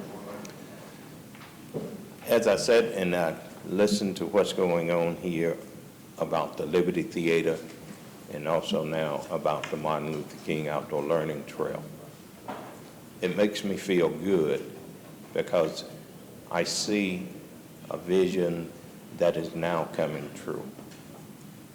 Not only is it going to benefit the city of Columbus and my community, but it's going to benefit other cities so that they can see what we are doing with our community and our city and just plug into the wheel. It's going to also benefit our schools, and it's going to benefit our future leaders, the students in those schools. So thank you so much for the time that I know people that have worked on the council, that have put in time in this, and we will reap the benefits of it. This is not going to stop. It's going to continue to grow, and it's also going to continue to affect the lives of the people in our schools, people that are in the streets, people that are having problems with all of this violence. This is going to give some education that is well needed and will be a changing point for our city. Thank you so much for allowing us to come before you to make this presentation. Mr. Butler, thank you for all your hard work on this. I think it's fair to say that it would not exist, particularly in the state it does exist, without your efforts. So thank you. You're quite welcome.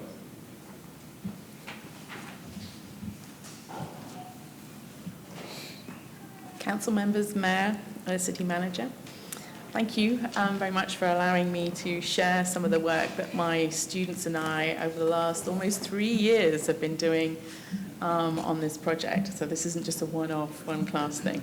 So I was asked to come today to explain a little bit about our process, and that's what I'm going to do.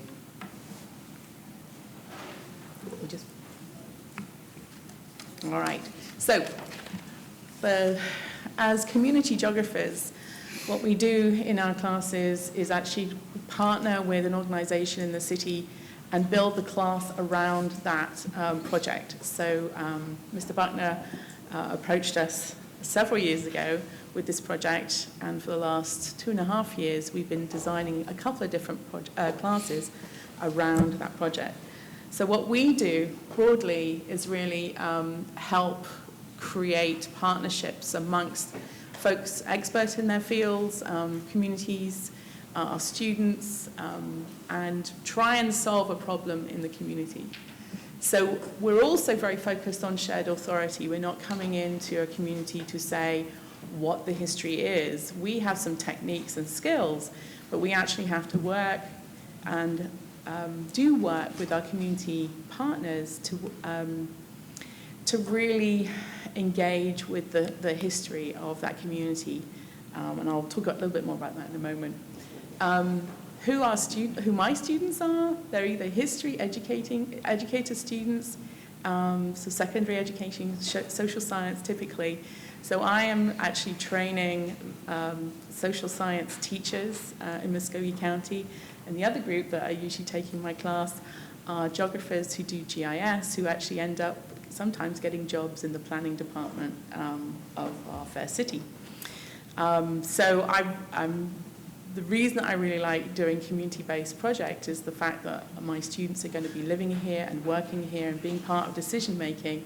So the idea of creating best practices and in applying the theory to an actual project becomes really important, at least in my own teaching philosophy. So one of the other things that really drives our work, especially when we're engaging with a broader public, is one of the things that the Georgia State Economic Development Agency really makes very clear in when they talk about heritage tourism, with which this is part of. They talk about heritage tourists looking for authenticity. And I have a little definition up there that the State Economic Development Agency has used to define authenticity, and that's definitely something that drives our work. So just a little background, if you didn't know much about Martin Luther King Martin Luther King street naming, is it begins in '68, the year of King's death, and as you can see, by 2003, we've gone up to almost 730, or around about 730 communities that actually have a street named or renamed in honor of King. Typically, you probably know this by instinct if you haven't really thought about it, that most of those streets are really often truncated. They're often placed at the center of African American communities, and they're very very rarely are they connected to a broader community, which really, in my mind, goes against sort of King's belief in that broader connection. And what I really got excited about when Mr. Buckner approached us was this idea that he was reimagining the trail to actually do that connection. Yeah, it was very inspiring. If you don't know of our own history, we created the Martin Luther King Boulevard in '78. And then we began to think more generally about heritage. In 2000, we had the Black Heritage Trail. 2015, the trail was established by the city, as I understand it. And then in 2016, which is 3 years ago, we had a request from Turnaround Columbus and Mr. Buckner to work with him. So we began just looking and thinking about how this new part of the trail fits in with the historical sites downtown. We actually created a short driving trail just to get us connected to this process. And we began, what we do consistently is engaging with the public. So what we do and what we did in this case is we invited people in from the whole community and particularly the communities along the trail and asked them what they felt were important sites that we should consider in this process. And I'm not sure if you can see this map very clearly. I didn't put it large, but just to give you a sense of what we were doing, we collected all the data that we had from these different conversations and identified sites along the trail that had a lot of people interested in it. And so that's the map you see up there that one of my students brought together. So that gives us a sense at least of what the community is thinking is worthy of sharing with folks who come and visit. So that was our spring effort. In the fall, we then went into the effort of really focusing on the 11 sites that we were asked to develop materials for. In the summer, that was redrafted. And in the fall, I had brought down, about 2 years ago, somebody from the State Historic Preservation Office. And we had gone along the trail with Mr. Buckner and identified a couple of things that were worthy of maybe more particular focus. And one of those places, or one of those communities, was Carver Heights. And so in the fall, what we did is we worked with Historic Columbus and actually Midtown Columbus and really created another history harvest, as we call it, our outreach projects, and welcome people to come and talk to us about growing up in Carver Heights, sharing images of growing up and the community there. And so this is really, as you realize, maybe when you start looking through the latter part of the 11 panels, you'll see evidence of that history harvest there because the folks just gave us such amazing images to really capture the feeling of living in that community.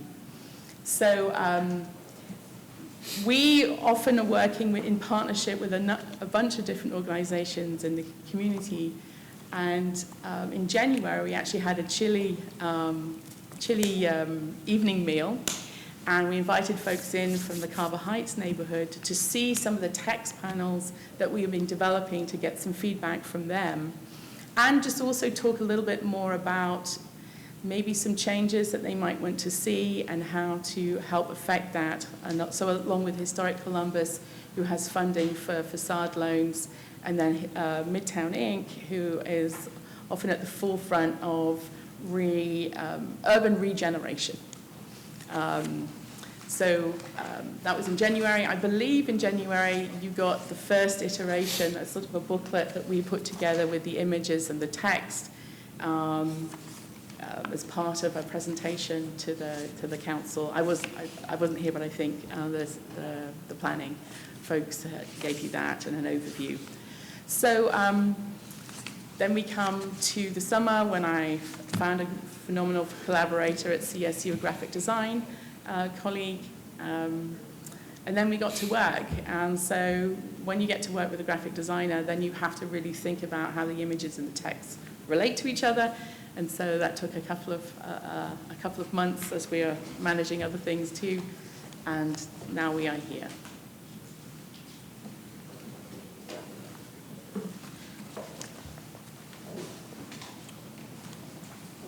Good morning. Good morning. So I'm going to talk a little bit about the design of the panels. I won't take too much time. I'm actually going to turn it back over to Dr. Rees to talk a little bit about the story that's being told. So as my role as designer coming, I'm a little too tall, aren't I? As my role as a designer coming into a project like this, my job is to visualize the story that Dr. Rees and our students have created, make sure that the artifacts tie into that story and are well represented. Thank you. So the very first slide that we have I'm sorry, here- would you, and I keep interrupting people. No, no It's getting to be kind of rude, isn't it? Would you state your name? The clerk of wants to course. make sure she enters it in the. I'm sorry. My name is Nicholas McMillan. I'm an assistant professor at Columbus State in graphic design. Thank you, Nicholas. I'm sorry. Please No, no continue. worries. So the first slide we see here is kind of a visual representation of what the panels may look like once produced. We have I have some flat versions a little bit further on in the presentation where you can more clearly see the data.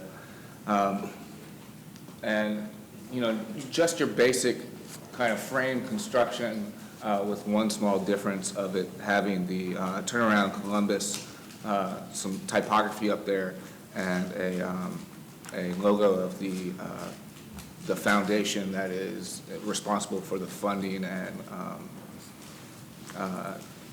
maintenance of the panels. But this kind of showcases how it would look as you approached it on a site in Columbus. As you can see on the next slide, this is just a basic elevation to kind of give you guys an understanding of scale. And the mounting height and the angle at which the panels will be installed will be primarily up to whichever company produces the panels and installs those, but these measurements are based off of accessibility guidelines found on the web for other panels across the United States. So they sit about 2 feet off the ground, and the total height is about 45.5 inches. So moving on, and I just want to go over the basic, on this one panel, go over the basic idea about how the design is laid out. And then I'll bring Dr. Rees back in to talk about a little bit more about the story. So one of the most important things I find when designing a multi-piece project is that, and often in class we talk about developing branding, where if you develop one piece of branding and you see it if it's a national brand, you see it in Georgia, and then you see another brand and you see it another piece of branding in Virginia, you should know that they are from the same company or from the same organization. And that's what the left-hand side of this panel does. All 11 panels have this purple or burgundy swath of color, all of them on the far left in a very high contrast white type. Identify the panel as being part of the Dr. Martin Luther King Jr. Outdoor Learning Trail. There's a small byline underneath that which indicates who the panels are maintained and funded by. And then we start the story in a much higher, and additionally, some type that is bright yellow or gold, which indicates this is where we are starting. The type below in that same section is an introduction, and then we come over and we start the story again, or we continue the story again on the right. Some things to note about exhibit design is a little bit different than, say, a brochure or a book that you would lay out. You want the artifacts to sit next to the part of the story it's talking about. So while the layout kind of shifts a little bit throughout the different panels, the main part of the story is always on the right with the introduction and some lead-in copy on the left. But the image placement and captions are based on the story that's being told. So I'm going to ask Dr. Reeves to come back up and talk a little bit about the story being told, unless you guys have any questions specifically about the design. Doesn't appear to be any. Thank you.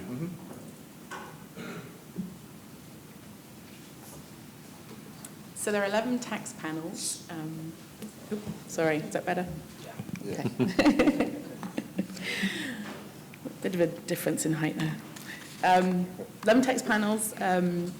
We begin here at the corner of 10th and 10th at the former R.C. Kohler building. And the focus here is just talking about the lovely story Councillor Evelyn Turner-Pugh just talked about with the Liberty District and the bottle caps and getting in to see a movie.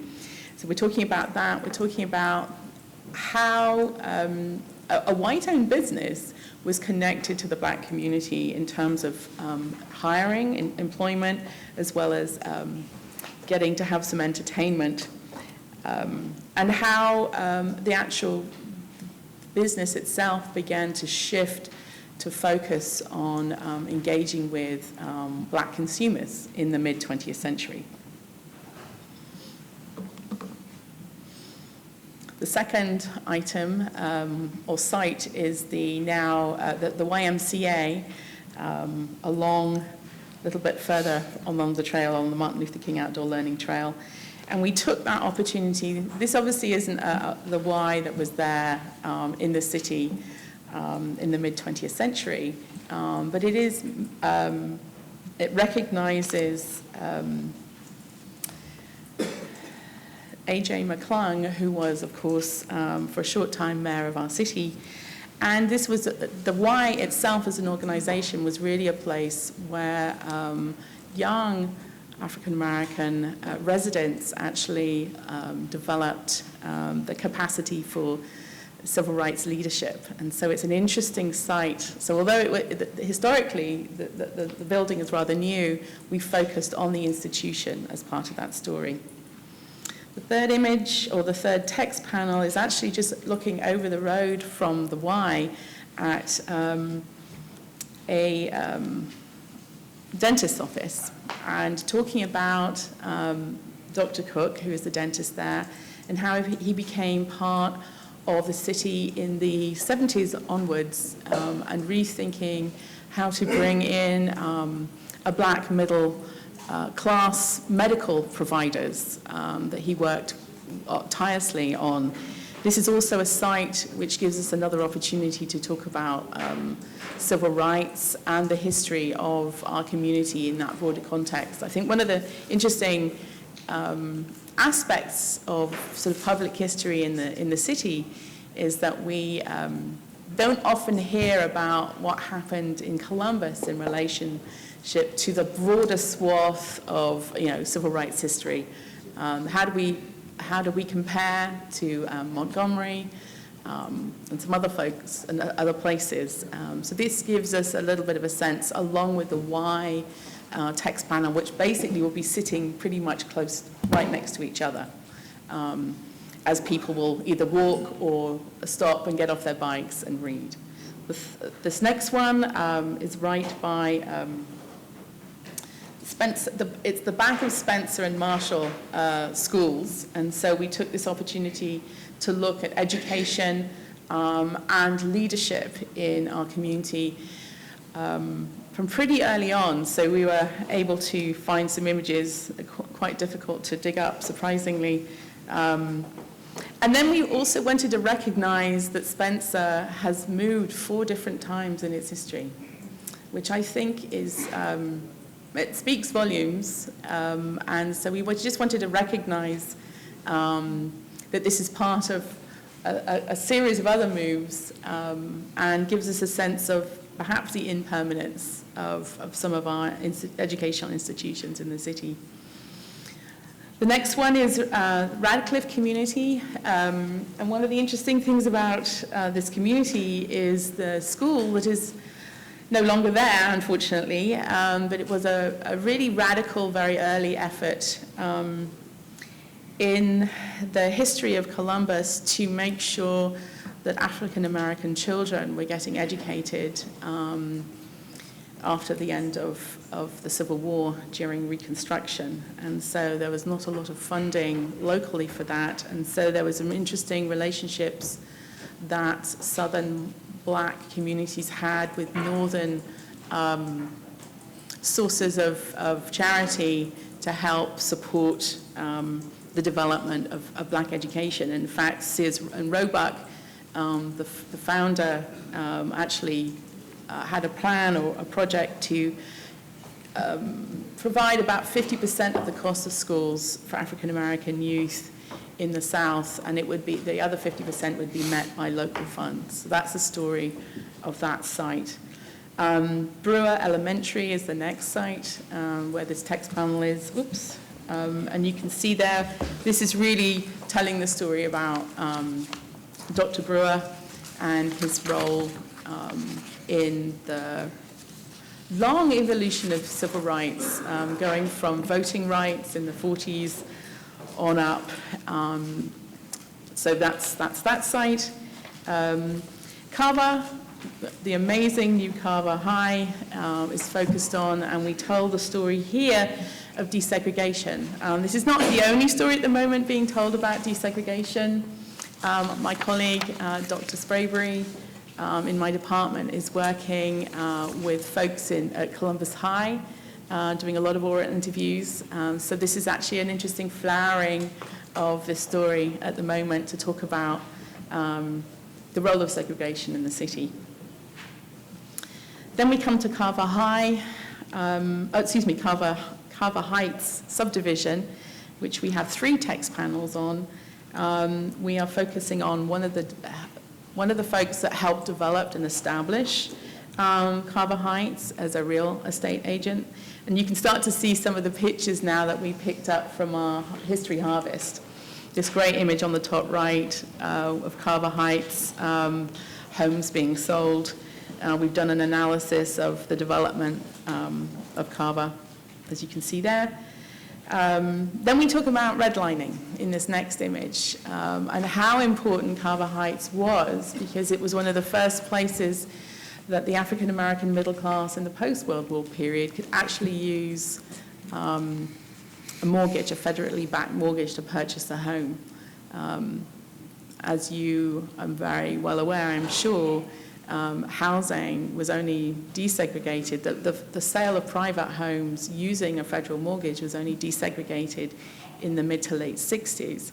And so you got a large period in the mid-20th century when a lot of African Americans found it difficult to purchase homes. And so this is a text panel to better understand what you're looking at when you see Carver Heights.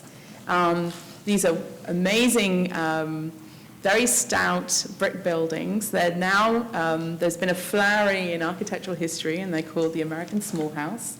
They're very practical, they're very solid, and as we move into the 21st century with where our housing needs mean often that we need smaller spaces, we don't have large families anymore. The number of folks in a family is reduced, and only 1 in 4 homes across the country include children. So that's the story there. Then we're telling probably the single most remarkable building along this stretch is the Carver Heights Motel. And as you may know, the Carver Heights Motel along the Martin Luther King Outdoor Learning Trail is the last motel in Columbus that was mentioned in the Green Book. So the Negro Driver's Guide to America was a booklet that you could purchase at a local gas station, and it will tell you where you could stop to eat, stop to get gas, stop to get help in fixing a car if you were an African American traveler. And so the Carver Heights Motel is the last remaining place in the city that we can actually commemorate and recognize this history. This is also a place that becomes really important for recruiting of young civil rights leaders. There's an important part of Carver Heights that I've neglected to mention before. This is a place that a lot of African American military folks were able to buy their first homes.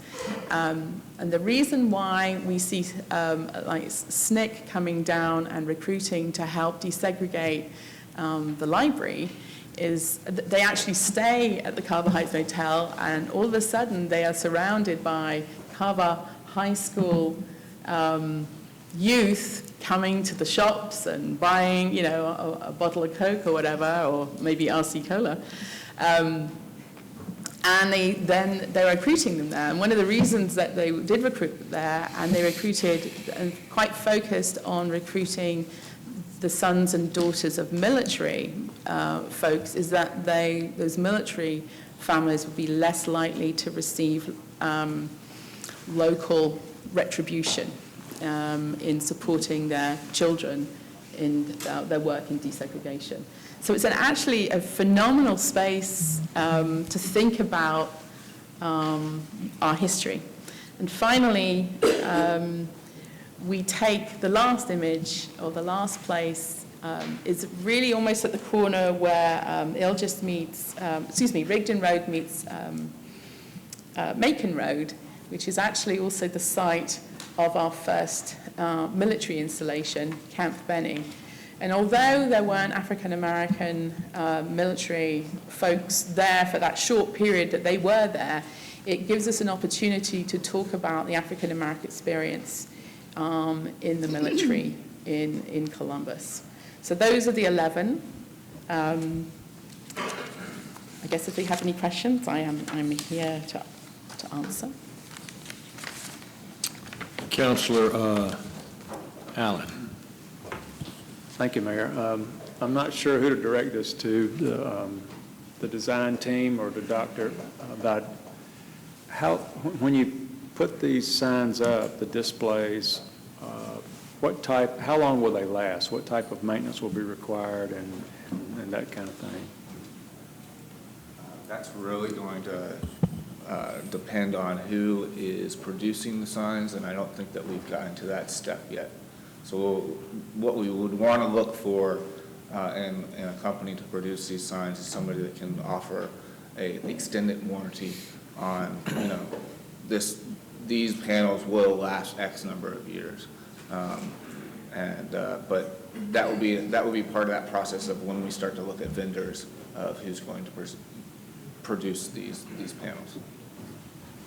Also, on the last slide, I note it mentions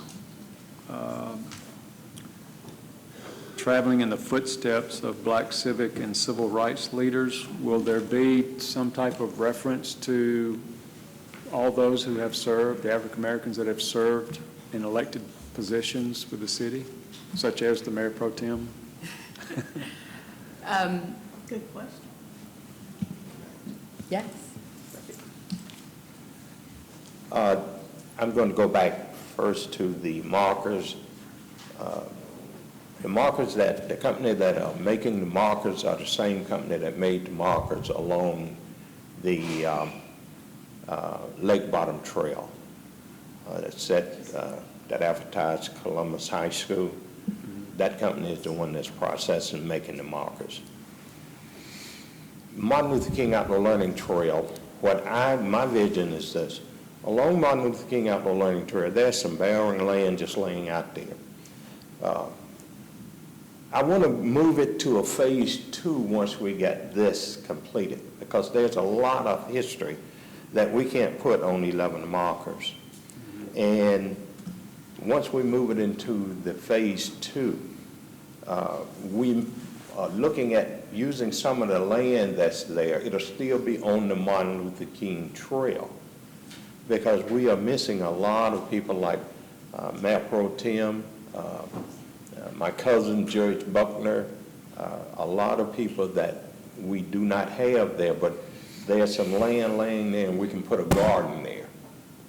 and then put these markers in that garden, so as tourists come through our city to ride the trail and to look, then they will be able to see some more, especially females that has made contributions to our city, such as Mrs. Lumford. She don't have a marker there, but we're looking at doing a garden so that we can accommodate all of these individuals that help make our city the great city that we are now living in and enjoying. Thank you, sir. Thank you, Mayor. Very good. Councilor House? Actually, two questions. Once the markers are in place, is the city going to be responsible to maintain them, or is Turnaround Columbus going to do that? The city was just simply maintain cutting the grass. Okay.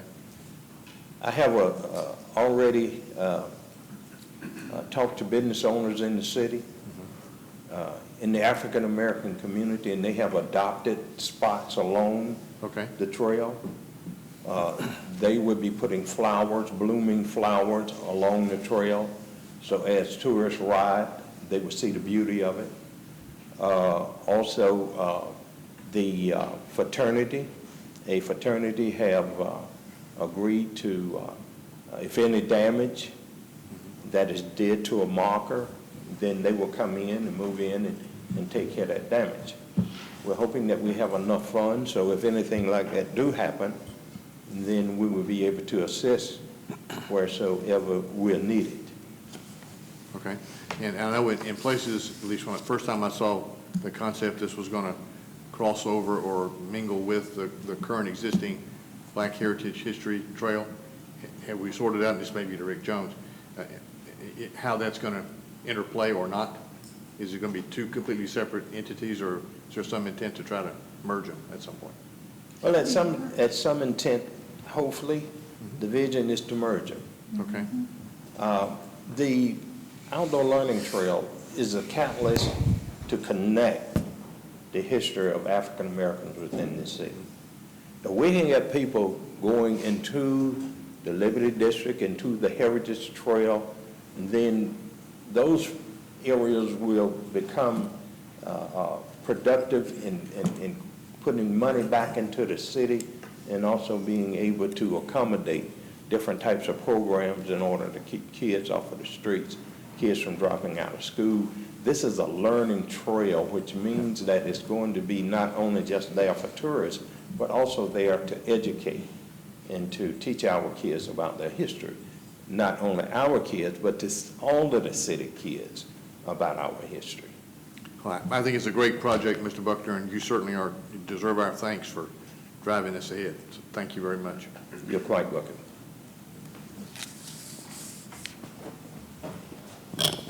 Mr. Mayor, excuse me. Mr. Mayor, if I may, in conclusion here, tell you that we believe this to be a very important story and very important part of our history of this city that a lot of us, including myself, did not know existed. So we think it's really vital here that this story be told, this story be heard, and more importantly, this story be preserved for others and future generations. This is a great start in doing that. We've still got some hurdles to overcome. Excuse my voice trying to go here. We've still got to work out in cooperation with Mr. Buckner and with the Community Foundation, the terms of the contract, and make sure that's all signed, sealed, and delivered from that. We are also, as I've been reminded, we had to have a public meeting on this project, just to let everybody know. We want to bring those out. We'll blow the panels up so everybody can get a good view of them, and just let them come and see what these panels are really going to say and what they're really going to mean to the community as a whole. I don't anticipate, though, we're going to do that public meeting anytime soon because of all the splosh public hearings we've got now. It will probably be either the first or second week in December before we can actually hold that meeting. But we want to let you know that it is forthcoming. So to Mr. Buckner and to Dr. Reeves and to Mr. McMillan, thank you all for being here this morning. I think you heard and understand what we have achieved here together as a community. So thank you. Mayor Pro Tem Pugh. This is good. Is there some kind of book? Somebody's going to do some kind of book? Some type of guide, I guess. Some kind of We don't have, Mayor Pro Tem, I don't know that we have one now, but we can make one. It's a great idea. We can certainly provide that, and eventually we can provide this on our website as well. And Mayor Pro Tem, I think that's an excellent idea. Yeah, put it at the Talking about Welcome the Center. booklet I was referring to from January. What was that? Say that one more time. There was a booklet I referred to earlier that you all received in January. A booklet that we received in January? Yeah. Well, I won't send that again. Okay. Is that what you were referring to, or are you I think she was thinking talking about about some type of guide that visitors to the community could pick up at the Welcome Center or at our Citizen Service Center, Yeah. Parks and Recreation. Yep, CVB. And I'm thinking, they sell those kinds of books, I mean, Well, it's, see, I'm thinking of those guys that pick up, but also a book. A book. She's saying like the Columbus book. compilation. The Columbus historic book, like. yeah, that's what I'm talking about, too. There's one already where it has the Liberty District in it. That's what she's talking about, the actual book. Okay, we, Because you can walk by this and read it briefly, but to really read something about each marker. okay, we have a brochure that we will, well, as a matter of fact, we have some now, but we're just holding on to them because of the fact that it includes some of the material of the Heritage Trail. But once we get this completed, I am looking at involving the Muskogee County School District in creating a curriculum for elementary school kids, middle school kids, and also high school kids to be taught to our kids in our school districts so that they will understand our city and love to learn our city. So these things are coming, Mayor Pro Tem. They are. And it'll be along the same time that the trail open up. And we're looking at doing some type of gift shop so that people can come in and purchase these items. Just let's do it in less than 30 years. Less than 30 years, make it be done. That's what Oh, she no. said. When I started this project, I never will forget what Mayor Tomlinson told me when we were sitting in our office talking. She said, Mr. Buckner, you may plant the tree, but you may not be able to sit under the shade. But what I'm doing is making sure that I am educating and training people to keep the tree trimmed and keep it watered, whether I sit under the shade or not. I want my city to sit under the shade. And I would have accomplished the things that I tried to do. Any other questions? Councilor Thomas.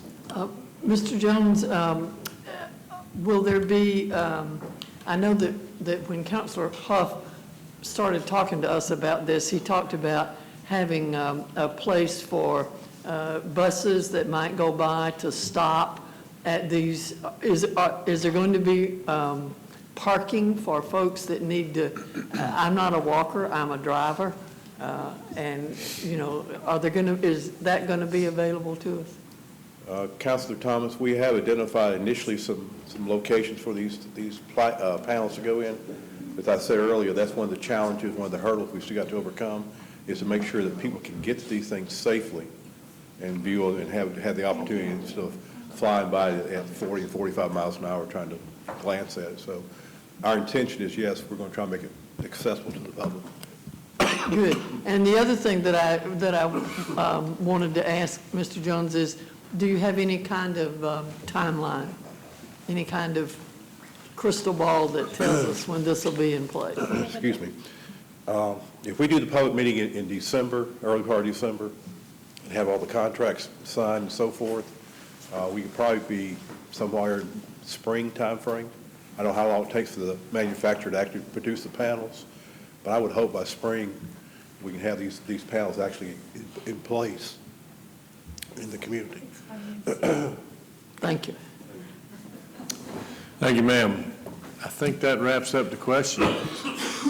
Mr. Mayor, I've asked them to put the Martin Luther King, a shot of the Martin Luther King Jr. Boulevard streetscape up because, we've come a long way. We started out with discussions, and we had $800,000 of money to do resurfacing. And we wanted to do something bigger and grandier. And we ended up with $3 million or more from 4 point. Well, why don't you tell it? Sure. So this is the Martin Luther King, not just the resurfacing, we also did signal work and the trail on one side of Martin Luther King Jr. Total project was $4.1 million. And this outdoor learning trail will just complement the improvements that the city has made along this particular corridor. We have worked with Moon Meeks to determine each location for each marker, so that part of the process has already been completed. And there is a parking place along the trail where a bus could pull in and they could walk a portion of the trail. It's not all the way down, but we'll look at some places for buses to pull over at certain locations along where the outdoor learning trail markers will be established on this particular corridor. So this will just enhance what the city's already done on this particular street. And I was just going to say, there's, before you stole my thunder, there's been a lot of work done, and, I want to say, you ain't seen nothing yet. You wait until the bridge goes across, the railroad crossing, and the roundabout comes in right at Brewer Elementary School, and the rest of the work comes together, Mr. Buckner. You're going to sit under that shade tree after a while. But there's some good stuff going on, and it's exciting, and I really want to thank, public-private partnerships just work in Columbus. And so, Mr. Buckner and everybody working together, and staff getting in it, and council members, and Columbus State. Columbus State University. Look at what they've done. Oh, absolutely. From Columbus State. But we have a great city, and it's exciting to see this come together, Mr. Buckner. So thank you. And I just had to help them to go find this thing on Martin Luther King Jr. Boulevard streetscape and put it up there just so we can look at it for a second. So, Mr. Mayor, thanks to the council members for supporting this. When we had $800,000 and didn't know what was going to happen, and look at what has happened. So it's been a great collaborative, and I will say that is partly because it's the newest section, but that's probably one of the most attractive portions of the Dragonfly Trail system that we have. The little pocket parks, and then with what is planned with the placards and the signs it's just going to really be special. Thank you so much for what you've done. And also, another partner has been Friends of the Dragonfly Trail through the Community Foundation. They funded all of the design work related to the trail on this project as well. Terrific. Thank you. So with that, we're going to move forward. We've got county health rankings and community health assessment. Sante Hiltz, Dr. Sante Hiltz is going to come to the mic and present, and then following that, we're going to get to Keep Columbus Beautiful. Thank you for being so patient. Welcome. Good morning. Good morning, Mr. Mayor, council members. Thank you for having me today. I just have a few brief updates. The last time I spoke before you all, I presented our community health assessment, and we are continuing to work on our community health improvement plan with the input that we received when we conducted a community listening session at the Columbus Public Library. So today I wanted to share that we've continued that community health assessment process. We have had a hepatitis A outbreak in the state of Georgia that has not affected our Columbus area, but what we have done is taken steps to ensure that our community is prepared so that we're preventing ourselves from experiencing that hepatitis A outbreak locally. So we have provided the hepatitis A vaccine for our community at our Columbus Health Department. And last Thursday, we invited volunteers to help us go out and conduct a public health emergency response community assessment to understand our community members' understanding of hepatitis A and how they can protect themselves against it. We covered the 31909 area code. We had limited resources, limited people who could go out and do the door-to-door assessment, but that was the area that we started with. We also partnered with Columbus State University to have some students come and help volunteer as MRC volunteers to assist with that effort. So that was definitely a success, and we'll continue to provide education to the community. Today, even though it is a beautiful rainy day, we are having a drive-through flu shot clinic. This is flu season, so we partnered with the Civic Center to offer our first drive-through flu clinic so people can stay in their cars and get the flu shot as they drive through. So we're trying to think outside the box and be very creative of how we can bring services to our community. And this is one where we're doing that. So today from 4 to 7, we are offering our drive-through flu shot clinic at the Civic Center. So drive through to beat the flu today. This is also October, our Breast Cancer Awareness Month. We always offer breast cancer screenings, but we're highlighting, of course, because this is October, and we have free clinical breast exams every Wednesday in October from 1 to 4, but this service is always available at our Columbus Health Department. We're just highlighting it because it is the month of October.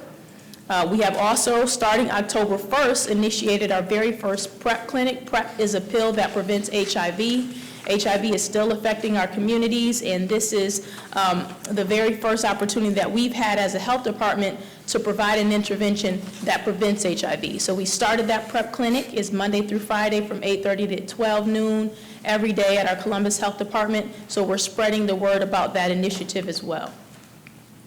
We've reignited our Walking in Faith Serving in Health initiative, which is a community group for those interested in starting or developing a faith-based health ministry. So we're reaching out to our faith community so that we can support them in encouraging health education through their ministries. We had our first meeting 2 Saturdays ago. We had about 20 people in attendance, and our next meeting will be on Saturday, December 7th at the St. Anne's Outreach, 1820 Box Road, and that'll be from 10:30 to 12.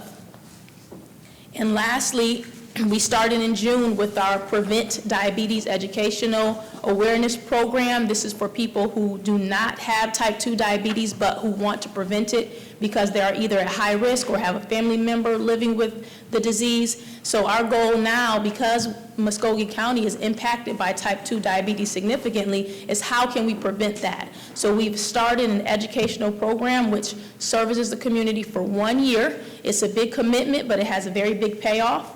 We offer the class virtually. The next class is starting on January 9th, every Thursday, at 12 noon. And that class is offered online, so people do not have to leave the comfort of their home. They log in, it's a web-based program, and they learn for 1 hour how we can change our lifestyles to prevent type 2 diabetes. So just a couple of updates on our programs and our initiatives with the Columbus Health Department. Any questions? Councilor Huff. Comments. As I said last time, thank you so very much. You've been a real inspiration and joy as far as you moving technology and updating us. And I'm getting ready to send this flyer now and get it put on Facebook so someone will be able to hopefully take advantage of this today. Absolutely. But thank you for all your good work. Thank you, sir. Councilor Barnes. Just, I know we can get this on our. Sure, absolutely. But this is huge, especially the type 2 diabetes and the spread of it. I mean, it's just horrendous. With lifestyle changes, starting early can prevent that. Yes, so sir. it's really huge. And thank you for it. Part of public health. This is some good stuff. Thank you for your support. Thank as you. far as lifestyle and alerting people. So thank you so much. Councilor Woodson. Yes, thank you very much. You have made a really big impact on the health department. I'm very impressed with your hard work and dedication. You are an angel to that department and to our community. And I want to let you know that I feel that way about you. I would like to know if it's possible, can you send this flyer to us via email so that we can put it on our individual Facebooks? that we have followers. Because I was trying to take a picture and I'm getting, shadows of my phone, shadows of the light. And in this packet that you gave us, we don't have the PEP. And it would be nice to have that one also. I don't know, maybe you can get it to the city clerk or someone, and then they can just forward it to us so that we can take advantage of putting it on our own social media for you to promote it. Absolutely. I appreciate those kind words. Thank you. And I have a great team that I work with to accomplish these initiatives. And I'll make sure, thank you, Mr. Hughley, for the opportunity to share. And I'll make sure that all of the flyers you have, the copies sent via email. And Tiasha, and she'll get it from there. okay, I'll do that to make sure And that Dr. you Hill, all let me have just piggyback, I'm sorry, I thought you were finished. Hit your button again, I turned you off. That's okay. It's normal. Now, that's not fair. Go ahead. Just wanted to ask you on the diabetes, I know that you're doing a prevention. I just have a suggestion for you to consider those that are on type 2 or just starting or aware of. It would be nice to have a class for those individuals to know what they need to do to control it, not to get to type 1. Because I do know for a fact if you do exercise, you eat right, and you do what you're supposed to do, you can control it where you're limited of not having so much medication or not having any medication at all. And I think there's nothing for anyone to be guide. Most of the diabetes classes you go, it tells you about diabetes, but it doesn't help you with the lifestyle. So I think you have a great thing here. I'm just making that suggestion. I'm one of those guilty people. I start and fall off the wagon, and then when I see it's getting real bad, I get back on the wagon. But I don't have a steady method to control it, and I think it would be wonderful, especially for busy people. Right. And one comment, when we first started sharing this with the community to get people to participate in the classes, we did have a lot of people who already had type 2 diabetes who were registering, saying, oh, I thought this was for everybody. And what we made sure to tell them was the Area on Aging here, the River Valley Commission, they do have a diabetes self-management class. It's kind of like a sister program to ours. They're both CDC, evidence-based interventions, and that program helps you manage your type 2 diabetes once you already have it. So it kind of partners with us. For anybody who doesn't have it yet, we work with them for those same lifestyle changes that you were talking about. And the other thing is, it's a year long for a reason, because we know that people start and fall off. It's group-based, and we engage each other for one whole year weekly so that we kind of pull you in and you don't have that opportunity to fall off as easily when you're by yourself. So it's not brief, it's long-term, but it's a really good commitment, and you have a support team with you going throughout that year-long process. Well, if you can also send that information, will be very valuable. Okay. So we can put that out there also, that there is an entity, if you are already type 2, and how to guide you and get you to stay or beat it. 'Cause you can beat it. That's right. So thank you very much. I appreciate it. Thank you. Thank you, ma'am. Thank you, Dr. Hill. Appreciate it. Appreciate you. Next, Mayor and Council, we are going to have Mr. William Kent with Keep Columbus Beautiful. He's the chair of the board, to come forward. And then after this, because I got a feeling that we need to go ahead and move the Liberty District up. I think that's probably why Reverend Anaton is still sticking around. And so we're going to follow Mr. Kent with the Liberty District, and then we'll do the rest of our business. And I asked them to come and just talk to us and talk to those listening by television because litter in our community seems to be getting worse instead of better. And so we need to have ongoing conversations about litter. I feel like part of my duty on my street is collecting trash. I mean, I pick it up every single day in front of my house, sometimes more than once a day, 2-3 times a day. I mean, beer cans and fast food restaurant, everything. And if we love Columbus, and I'm talking to those watching, all of us, we've got to do better by litter. And so with that, we've got Mr. Kent here. Thank you, Isaiah. And before I start, I'd like to say this similar thing that Representative Councilman Woodson was saying. Dr. Hill, you've been amazing. Her and her team came to visit with us at the Waterworks when we opened our environmental services building, and they're a great team to work with, and they've been nothing but supportive. So thank you for all your support. So, I'm here representing Dr. Bridget Downs, who's the current chair of the commission. I stepped down and finished my term in June of this year. I'm still president of the nonprofit board, so that kind of handles all the monies that surround the programs and the projects that the commission does. So I'm here representing Dr. Downs. I had the vice chair here, Sharon Baker, who works for AFLAC. Unfortunately, she had to leave, go to a meeting, but I had her here with me as well. But we're missing a vital person in this whole steps of what we're trying to do, and that's, of course, Gloria. Gloria West Smart retired on us at the 1st of October, and I understand her reasonings, and I'm glad she was now trying to slow down and take care of herself. And Evelyn, I did hear you yesterday, so hey, I was talking to Gloria yesterday, and Evelyn was going, hey, William. But anyway, I heard you, so. But anyway, we have a lot of projects that we not only fund, but are pushing forward that have to do with litter prevention, litter pickup.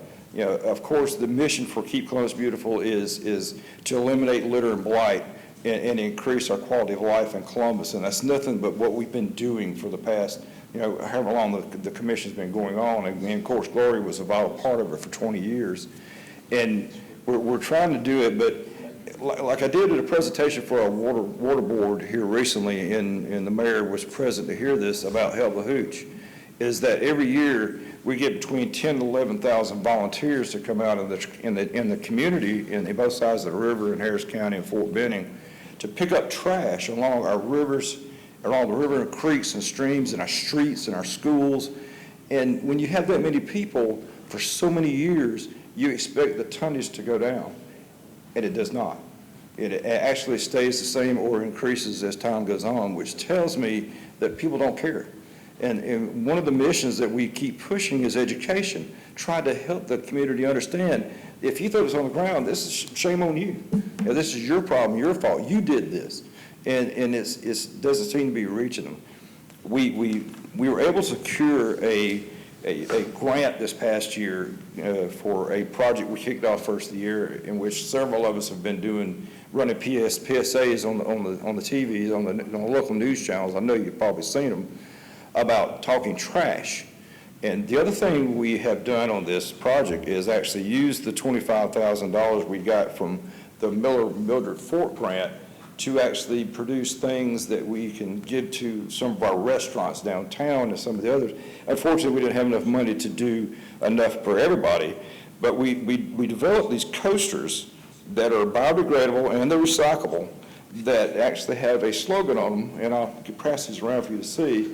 And we actually have pushed these out. We do our second push this coming up month to put these coasters out through downtown. But basically it says, throw trash, pay cash. And these are given to the restaurants so the people can look at them and see them when they're in the restaurants eating. It's got the Keep Columbus Beautiful logo on it, but the whole point of it is we did a training last winter for law enforcement officers through another grant. We also had the codes enforcement people there about actually enforcing the city's ordinance for litter. And unfortunately, we didn't have a whole lot of representatives from the police department there. And believe me, I understand that they are short people, they're short staffed, but that's still their job to push and enforce the litter ordinance. And that's the whole point of this. And if you get caught throwing trash or something blows out of the back of your truck, you should get a ticket. You should have to go to environmental court. You should have to pay for it. And I guess the whole point behind that is, if you're going to affect change, you have to, get in people's back pocket. That's how you're going to do it. You got to embarrass people into this. And believe me, I'm like Isaiah. I pick up trash in front of my house every day.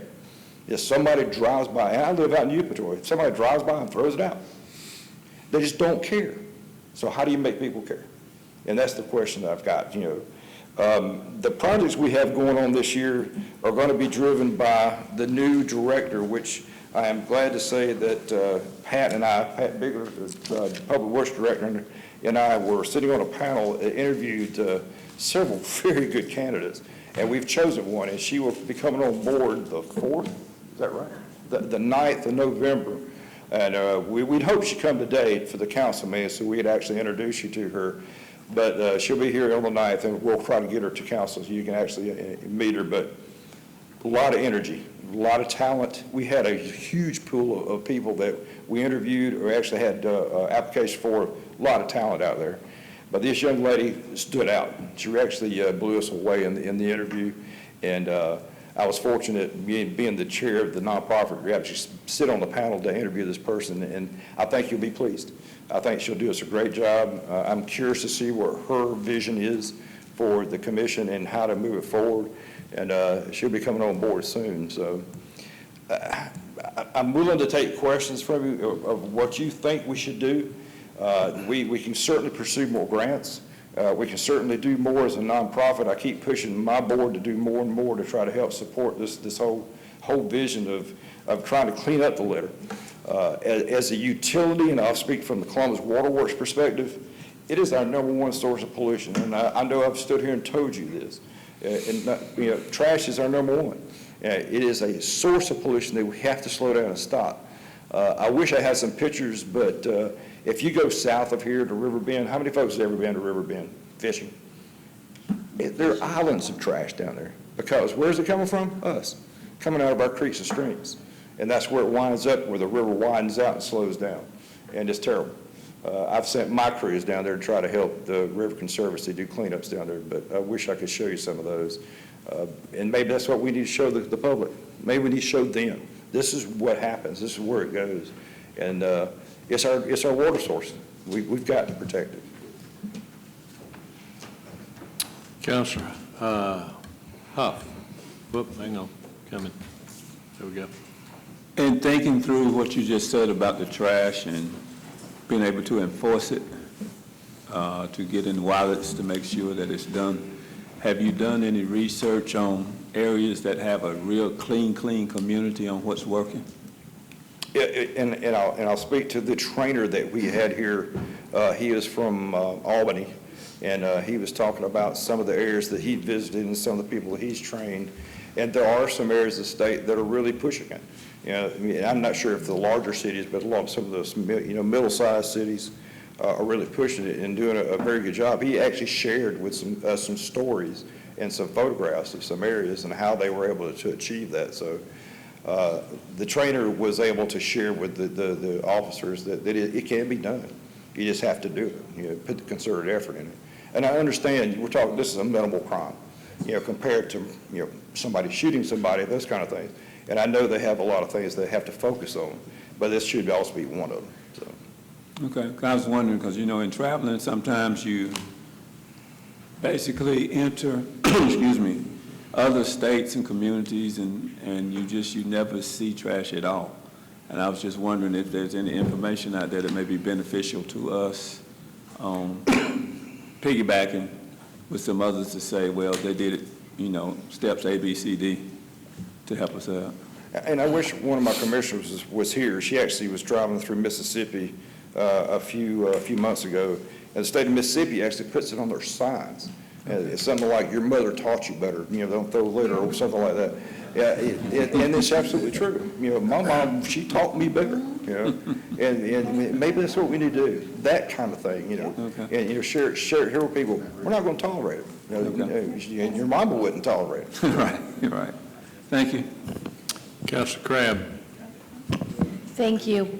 This subject came up during the good, bad, and the ugly. And when we were having our discussion, we felt that this would be a good thing to pony up with the $1 million that we're spending on blight, and use this as, use that as like the catalyst to start, giving people the perception that we, as the city, is cleaning up the city, you as citizens come on board with us and do your part. And when you see trash, pick it up, and let's clean up our city together. And I think it could be done, like what you said, in a way where we're just making them aware of what throwing down a piece of trash. When I was growing up, I remember the commercials with the native Indian chief, and the tear coming down his eyes, and it just made you aware of it. And I think that we've kind of lost that awareness. I think if we started to do a campaign, just make people aware, maybe Pat, on the storm drain covers, take a picture of what it looks like when they throw trash down that storm drain. Where does that go? And just making them aware of that isn't just disappearing, that's going somewhere. That's going into our river. And when they're walking along the river, that's what they're going to see. Yeah, you're referring to Iron Eyes Cody, is who you're talking Yes. about. It's the Indian who was in the 70s, that, you saw those advertisements all the time. The city's stormwater division does that. They do stencil and put plaques on the storm drain inlets that indicate where that water flows to, and tells you, that you don't pollute, don't put any things down here because that's where it goes. So that's already in place as far as that's concerned, so. Not in my neighborhood. I don't see one in my neighborhood. Oh, I don't know, we have to ask the stormwater division where they're at on that. So. Okay, thank you. Yes, ma'am. Councilor Garrett? I think most of us know a lot of the folks who do throw trash are judgment-proof. They don't have the money to pay this stuff, so I would really like to see the environmental court work with Keep Columbus Beautiful and really aggressively force people into community service and work on projects with y'all, because people should not get out of throwing trash. And I think it should be more of a penalty if you can't pay the financial fine, and they should work on the exact projects that they've caused. But we really need to get the environmental judges on board with working with y'all. Agreed. Oh, I love that. We've actually talked to them about the idea of raising the amount and then charge them 1 hour for every dollar they can't pay. So if you can pay half of it, say if you raised it to $500, if you paid half, you paid $250, you had 250 hours that you were going to work out doing the same stuff. So, you won't have to do that long before words. That'll get your attention, wouldn't it? Yep. Councilor Davis? My question is, the city, with the support of the judicial branch, at one time has or had a program that was very productive for our community visibly. I guess my question is, what has happened to the work program, the weekend work programs or community service that we used to see take place in our city all the time? I don't see them anymore. And quite frankly, without some of these gateway, I guess, subcontracted groups that we have out there working and keeping the gateways, I've known a tremendous increase in litter and these objectable materials that are being collected along our byways and highways and throughout the city. What has happened to that? I think what happened with it is you had judges that were dropping charges, and then they were also giving options. They could either go pick up litter or they could go feed dogs at paws, and which would you rather do? So I think I think there are a number of them on the bench now that have taken that attitude back. So in other words, we've seen an uptick in people lately, I think, Pat, that have been assigned community service. So I think there's going to be a swing back the other way on that. Well, I hope so. I think at one time there were some judges the legendary judges that in the community did not want to go before them in front of their courts. The community was clean. For the exact same reason we're talking about. It was not a fun thing going out there doing that, but it is a way of giving back to the community and righting a wrong, and it's a win-win for everybody when you look at it. I'd like to see that program come back. And by the way, if you see somebody throw something out of a vehicle, all you've got to do is call it in and be willing. You don't have to go confront them, But all you have to do is be willing to swear out a complaint against them, and they will go pick them up if you get their tag number, and they will absolutely cite them. May I add one statistic? Yes, ma'am. 5 to 6 years ago, we had a year where we picked up over 1 million pounds of litter in 1 year with our community service folks. We were seeing 50 to 70 or more every weekend. We got down to the point where we were seeing 5 to 7, and we're up to about 15, but we're still a very long way from where we were. And if you take 70 workers out of the picture or 60 workers out of the picture every single weekend, that makes a huge difference in the amount of litter that can be picked up. And when they don't pick it up, then our contractors and our staff have to pick it up, and that puts us behind in mowing and has this ripple effect through all of our programs. So it is important that we recover some of that staff capability in some way in order for us to get the city cleaner. Thank you. Oh, I'm sorry, you weren't done, I apologize.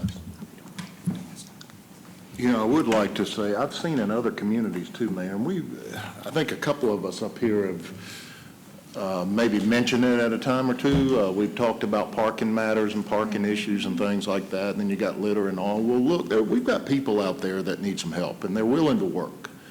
Okay, you've got people, whether they're homeless, they have challenges, or whatever it may be, they're out there and they're willing to work, you know, and they'll work on the day. You know, I'm just trying to think out of the box here a little bit, but, you know, you kind of help someone and they in turn provide a service and help back to the community in certain, in areas of our town. I mean, that also could be a strategic way to help deal with some of these problems that we're talking about today. Yep. You know, I'm pretty certain I've seen other communities do that where they invest and it works. It tends to work for everybody. So that may be something we want to look at too in thinking out of the box. I've even known Chattanooga, I got a ticket. I was a little over the time limit, but a person, they were not only employed by the city, but they were essentially a day laborer, and they had a little piece of technology, and they took down my information, sent it in, and said, sorry, if you got a complaint, I'm just doing my job. If you got a complaint, go down there to the city parking meter facility and who manages it, and you can deal with it there. And I'm like, okay, I will, but they put people to work. And you know what? Those people were proud to do that work. They felt really good about themselves doing that. Now, some people might look at that indifferently, but I don't. I saw people that were willing, more than willing, capable, and wanted to get out there and do something.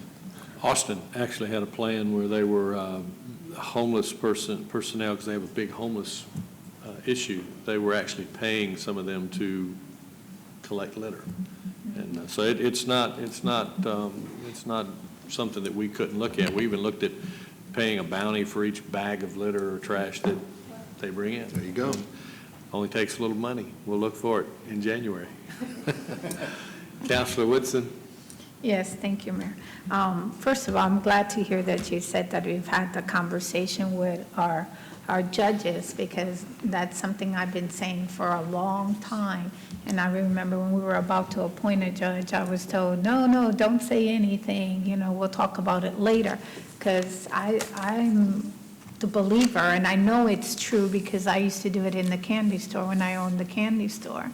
When you give a purpose and you give them a sense of pride and belonging, people will help.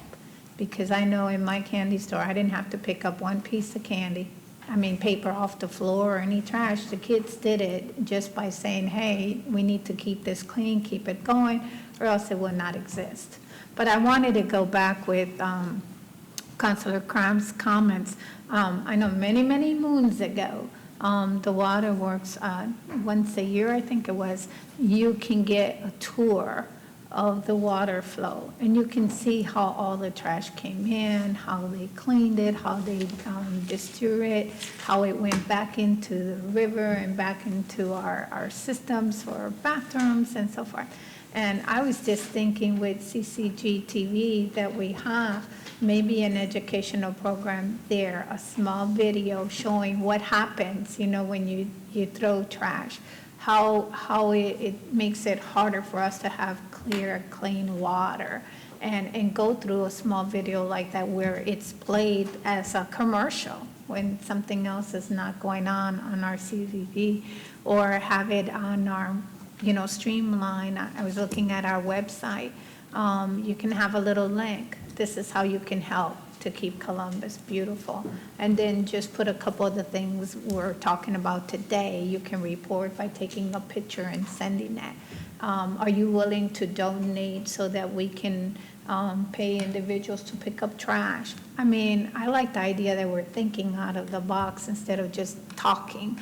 I'm with you, City Manager. I do it in my neighborhood too. Matter of fact, my house is down a little bit, like about 2 blocks, and I start right from the beginning, right from the top, and just walk down and just pick it up, because my neighbors are not picking it up. They're complaining, but they're not doing anything about it.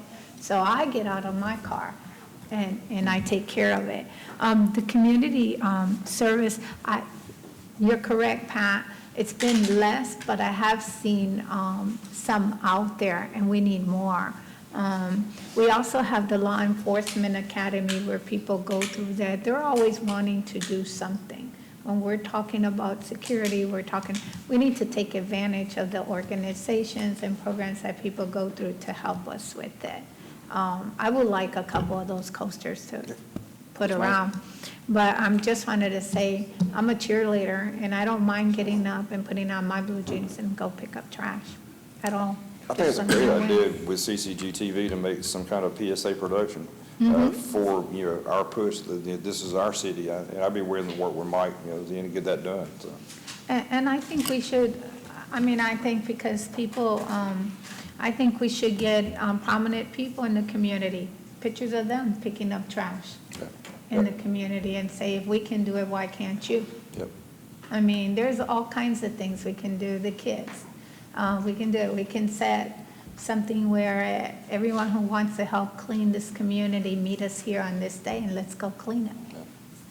I know, there's a lot we can do. We just gotta go do it. And thank you. Thank you, ma'am. Yeah. Bruce helped Clean me. the I turned hoop. about 3 of Yeah. them. And that's what I'm saying. That's coming up soon, so. Yeah, I'm saying if people might not be able to go to the facility to see it. Yeah. Because they're working 2 and 3 jobs to sustain their families, or for whatever reason. But if it's visual somewhere where they can click it on YouTube or something, where it could be on CCG, where it can be demonstrated over and over and over again, those things help to educate. Thank you. Thank you. Well, I tell you what, it's frustrating. I know I saw a bag, an entire bag of fast food debris in the middle of Broadway. Somebody pulled up the light, opened the door, and just sat it there and drove off. We picked it up, but now I know that people are going to say the mayor wants the citizens to do the job that the city's paid to do, but I got to tell you, when you see stuff out there in your neighborhood, I would urge you to, if you're physically able, to pick it up. Because we got 220 square miles in this city. It's the largest city in the state of Georgia. There's no way we'll have enough people to get there quickly. And by the time they get there, the wind's picked up, the rain's come down, and now what started as a localized little debris pile is now all over the street. So I'm not trying to get people to do the work of the city. We work very hard to try to keep the city looking good. But if you see it, have a little pride. And if you see who did it, call us and let us know. We'll make sure that they're helping to pick up litter in other areas of the community. That's a good slogan. See it, pick it. There you go. Pretty good. You did a good one there, Mayor. Thank you. There's a good slogan from you. Councilor Davis? See it, pick it. Yep. Pick up the trash. No, just to add to the list, you're right about having pride in your community and taking ownership. Maybe this can be, sometimes you have to look at this, you talked about education, sometimes you have to look at it as a generational change. It shouldn't be, but maybe that's where you start. So why not give it to our YAC, our Youth Advisory Commission and get them engaged. They're masters at, Of social the white media people. and things like that, and let them start a movement in their own schools and all with the younger generation, And the young professionals. and just getting your message out. I mean, that's a great way to do it. They can do wonders with, getting the rest of their, I guess, peers on board with this kind of stuff. But it does take a collective effort. I mean, they can't do it themselves. We can't do it ourselves. It takes ownership and pride in your community. And I don't know, you travel to these other countries, you don't see this. You really don't see this in other countries, in Asia and Europe.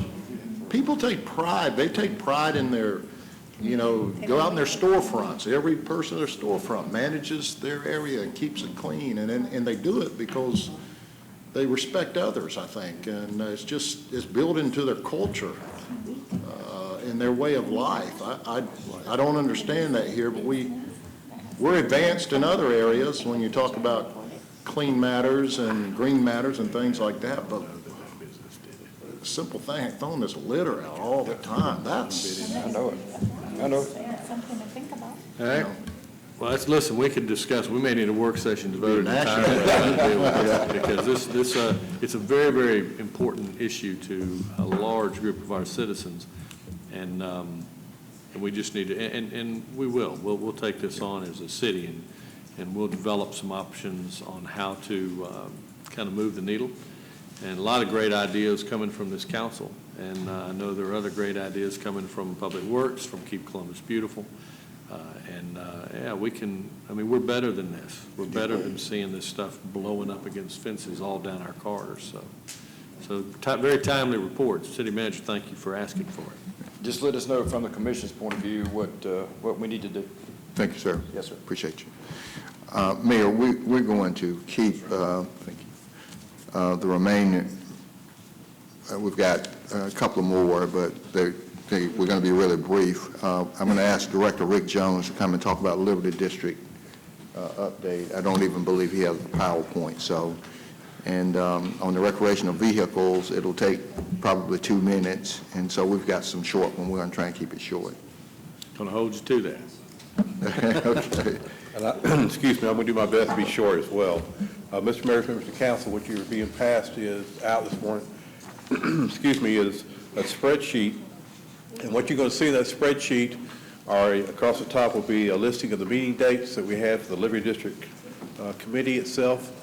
As a reminder, real quick here, the Liberty District is committee is one that you appointed the planning department to work with to try to make some sense, make some kind of direction about what we want to do with the Liberty District as a whole. We have an actual Liberty District master plan that was done sometimes back, and so the question was really kind of a three-part question. Do we accept what we got now with the Liberty District master plan and go forward? Do we need to modify it, amend it, change it, whatever the case may be, or do we just scrap it and start over again? That was the real purpose of this committee and what we were trying to intend doing. As I said, the spreadsheet we were passing out, we do not have a PowerPoint of this because my intent is not to shame anybody or embarrass anybody about this. I want to make sure you understand that. But like I said, across the top here are the meeting dates we had starting in October of last year and going through really October of this year. And the issue really has been more than anything else, of course, as you're going to see on here, is attendance and involved with all this. Back in October of last year, we started off very strong. The planning department provided lunch to make sure we had a good representation of the committee members so that they wouldn't lose their lunch hour or lose the opportunity to have lunch anyway. And then it was suggested that we go maybe not serve lunch, but just go to a 1 o'clock meeting. We did that, and we still maintained that through December and January. I believe I'm telling you correctly about this. By February, we decided it was, the attendance was so bad in January of this year, we decided let's move it to 5:30 in the evening. Get everybody time to get off work. We only do this like once a month, whatever, and involved with all that. As you can see, in February, it got a little bit better. By July, because we had some lag time there in terms of doing this, it got a little strong again, but then the attendance started to fade away again. The difficulty in doing this is not the fact that the planning department doesn't want to pursue this project. We are wholeheartedly behind this project. But it is difficult to come to some kind of conclusion, some kind of understanding about what we're trying to achieve here when the attendance is so poor, when the attendance, the members are different at each meeting. In some cases, one member we have on here, you'll see, was pretty consistent about coming to each and every other meeting. This is not very easy for me to tell you this, but it's just, I just need to let you know for a fact that we're having a very difficult time with this, and I'm not sure that it's worth pursuing this process anymore at this time. Particularly, keep in mind, we're getting ready to start talking about the government center and possible locations. The Liberty District may be one of those possible areas. I don't know that. But I'm just saying it's very difficult for me and my staff to keep pursuing this when we just don't feel like we have the full participation of the committee. And we just want to make you aware of that fact. My intentions, I've told the city manager, is we're basically stopping right now until we get some better understanding. And Mr. Mayor, you know, and some councilors may have comments, but this is information to just share, and then if you want to just email privately, have conversation with me or with Director Jones, let us know your thoughts, and then we can come back with something. Yeah, this is not to embarrass anybody. This is just so correct. council's aware of some of the challenges that we're having. So, but just know that, you know, we'll hear your comments, but you may want to just talk to us, make some suggestions as to how you think we should proceed, and then we'll come back to you and outline something. Councilor Huff? Yes, Director Jones, I appreciate your efforts and everything, and I know it's been difficult. But somewhere along that way, some of those meetings were moved to lunchtime, which was impossible for half of the people to attend. So that lowered attendance in that period of time. So as we move forward, I'll take time to email you both. But I think that we could pull it together by having some announced evening meetings to give everybody time to plan, to know, because Carolyn was one of the people that called it to my attention because she's working her business during the day and it's impossible for her to come to a meeting before 5:30 or 6 o'clock. So I think we can pull it together and really take a look at what's going on and the people that are involved to update everyone on what's trying to be accomplished. But I think evening meetings would be better, and to get an announcement out in time for people to plan. Thank you. Thank you. Councilor Woodson? Yes, I'll send in some suggestions too, because you could probably have early breakfast too in some cases to start the day off could probably also be something. But is there a possibility, can you, Rick, send me some of the minutes of some of the minutes of what the discussions are going? Because I want to see, are we still talking about the plan or are we putting things in action? Is what I'm looking at in the minutes. I don't want to take a long time, but I want to see, are the meetings showing any progression to where we want to be? Because the first master plan was live, play, learn, and work. And I want to know, are we heading in that direction or are we still debating what the plan should be? Well, so I like to see that. I don't want to get into a conversation. I just would like to see that. Then I can make my comments and then we can go from there. Okay, we can provide you with that. It's no problem. Just want to make sure where we're going. Yeah, and I think that's an important piece of it too, because I mean, I haven't been involved with this committee for my own reasons. Yes.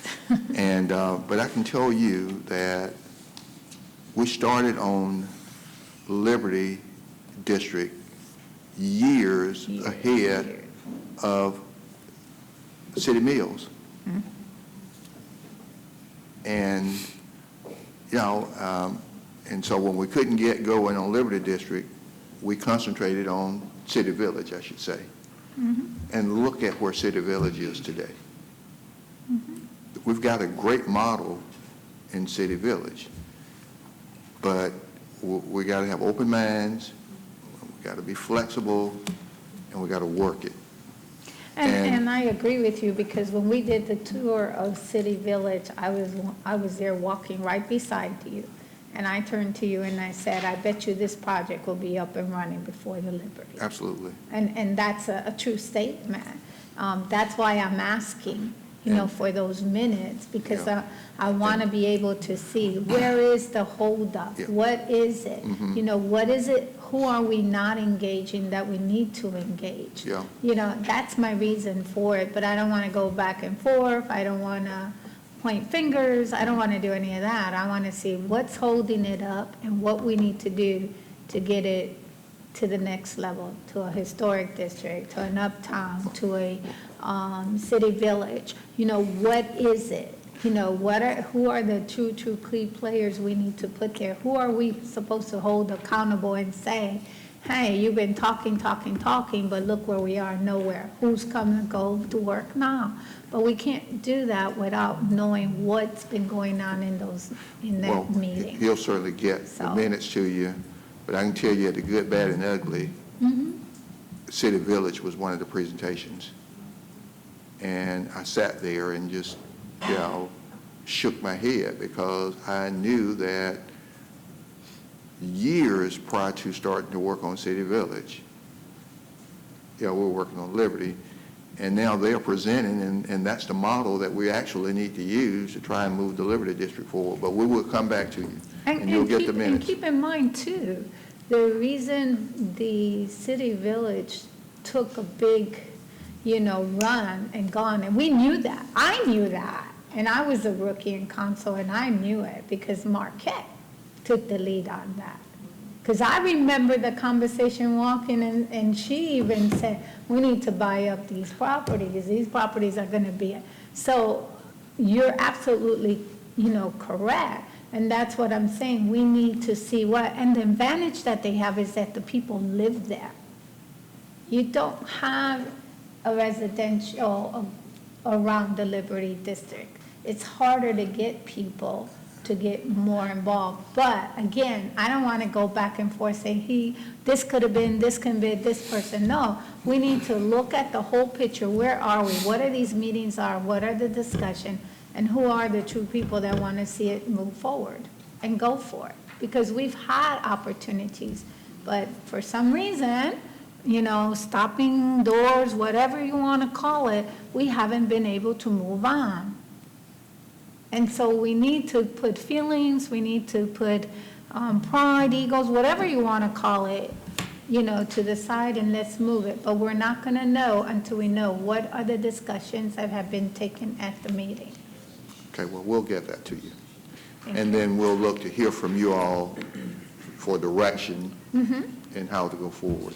And so, Mr. Mayor, if there are no other questions, we'll move on to SPLOST update. I wanted Deputy City Manager Hodge, and this is going to be brief too. We have all of the announced meetings, and this will be actually what you see if you come to the meeting, but we'll have people in discussion. And so she's going to move through it rather quickly, and then we're going to move on to the final couple of updates. So and I want to just say, Mr. Mayor, we sent out a robocall on Friday to announce to every household who signed up the 6 remaining meeting dates and locations and times. And so we did that, and then each day of the next public meeting, you'll get an email and a text message of that notice. In fact, while I'm talking, I just got the text. I just got one. I just got my text while we're talking. And so actually, you got yours, Mayor, just now. And so we know that we're getting the word out, and we hope that people will come out and participate. Councilor Barnes? I just want to say that, Pam, you did an excellent job, even though you were grilled by Perry Mason over here. You did no a preview, just cold. Perry Basic gave you the questions, but you answered each one, so you did an excellent. I just want to go on record and say you did an excellent job on this area. Thank you. Thank you. Deputy City Manager Hodge. So this is the presentation that we've had 2 public meetings so far. The mayor has opened up both of those meetings, kind of talked about the purpose of the meetings, and I'll just go through the presentation rather quickly, and if there's questions that you have, I'll be happy to answer that. We definitely explain capital projects, that this particular initiative is back to basics, and kind of coupled with what the mayor does as the intro, really getting back to basics for the infrastructure projects. A capital project is anything that's major, permanent, or long-lived. It does not include salary, benefits, operating expenses, maintenance. That's one of the questions that we've had at the meetings, and we want to make sure that the public understands that what we're talking about in capital projects includes things like roads, bridges, buildings, heavy equipment, fire trucks, ambulances, police cars, and not salary and benefits and maintenance expenses. 3 options to fund capital projects. The bond issue is always an option, which would equate to a property tax increase, and for every 50 million issued, the millage rate would increase by 0.54 mils for a 30-year period of time, typically. The special purpose local option sales tax is a second option to fund capital projects, and that is a 1% sales tax. Typically, 30 to 40% of that revenue is generated from people who live outside Muskogee County that are coming here to visit or to work. And it is in place until the dollar value is collected on a SPLOST for a consolidated government when a GO bond is issued, which is the typical process that Columbus has used in the past for SPLOST.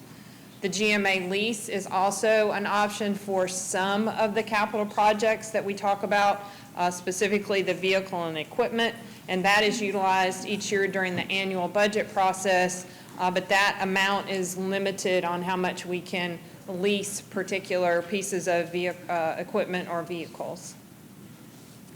The impact of a bond issue on property taxes, we want to make sure that everyone understands what that equates to. The current millage rate is 0.54 mils. So if a $100 million bond was issued for 30 years, the millage rate would increase to 1.55 mils. And what that means for a property owner is if you have a home that's valued at $100,000, your property taxes would increase $40.20 for 30 years.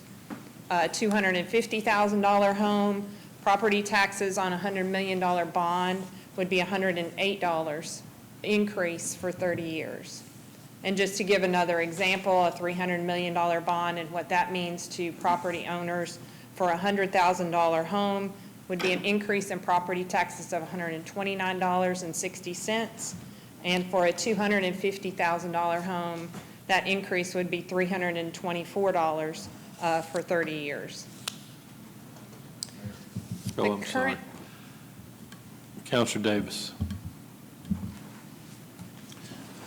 I'd like to go back to that slide again. Okay, right here, you're just talking about an alternative means of financing, right?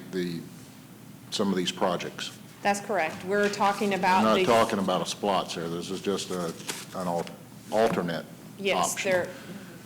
And you're talking about, what you're talking about is increasing the debt service millage rate. You're not talking about the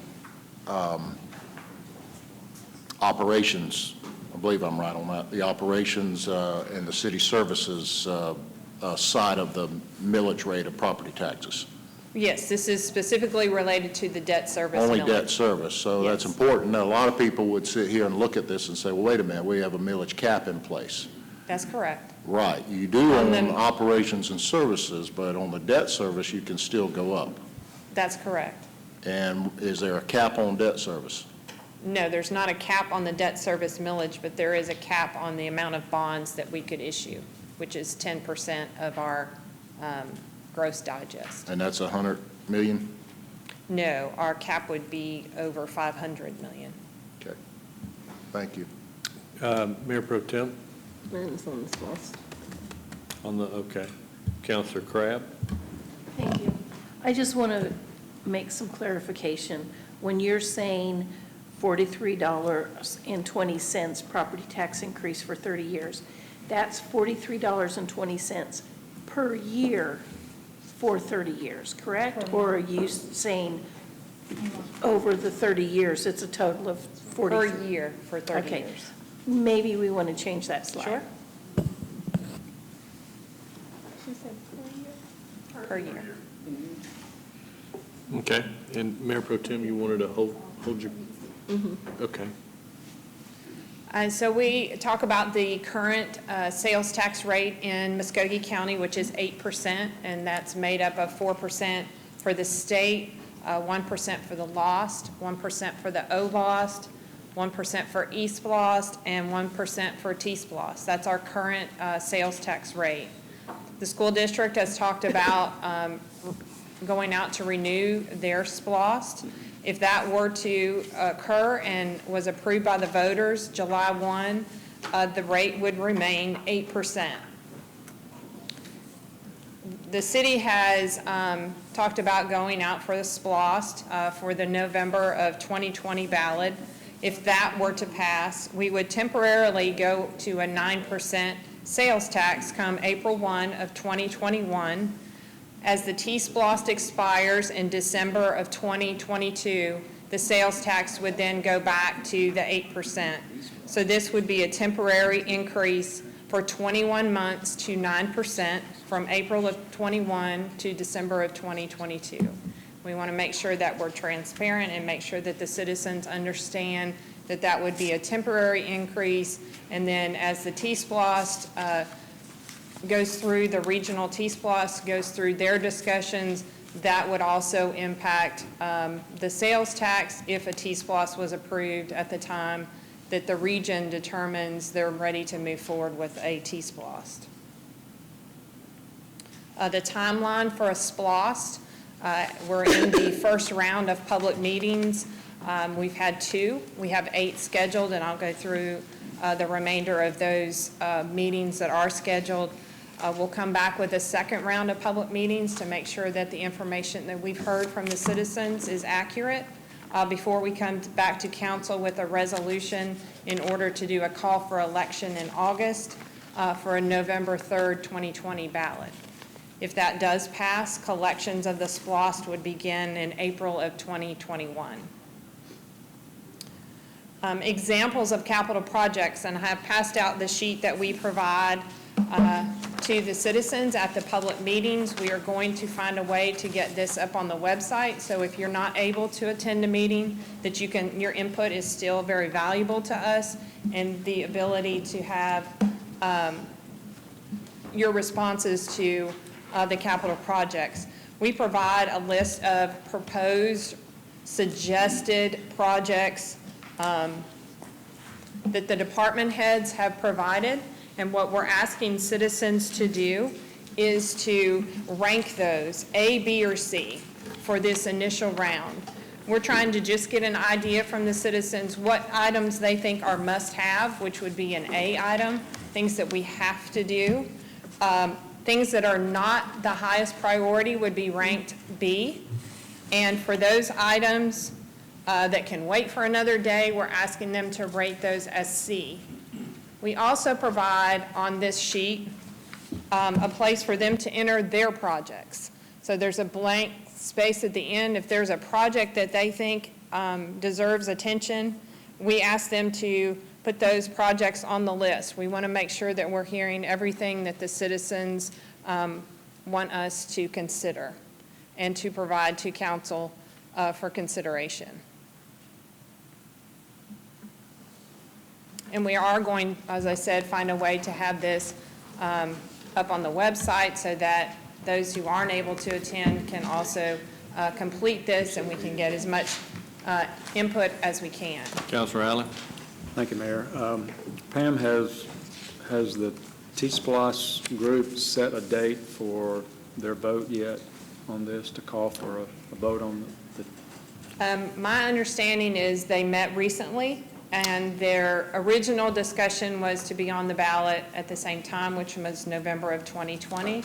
They are under discussions about considering November of 2022, but I don't think they've made a definite decision about when that would appear on the ballot. No, the total roundtable has recently selected an executive committee. The executive committee will then decide, one of the first orders of business to decide the date that it hits the ballot. I will tell you, they took a little straw poll of everybody there, and it looks like the sentiment has changed, and they will wait till 2022 to put it on the ballot.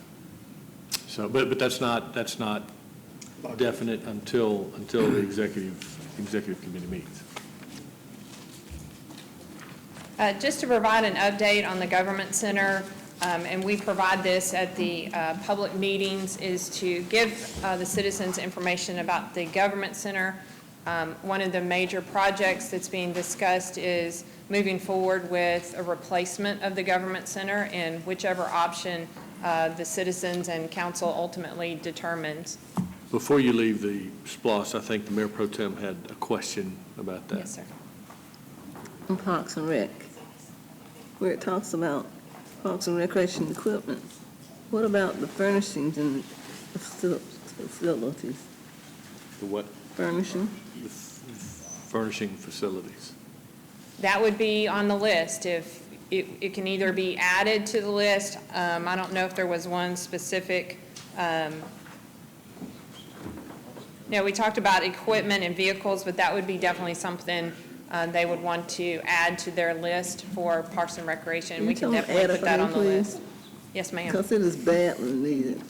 And I know Shirley Winston is like it is, the rest of them need an upgrade too. Okay, thank you. Want me to skip to that? Okay. Okay. So up on the screen is the dates of the remaining meetings for the SPLOST. We meet this evening at Comer Gym. These meetings are all from 6 p.m. to 7:30. Next week on Monday, November the 4th, would be at Northside Rec Center.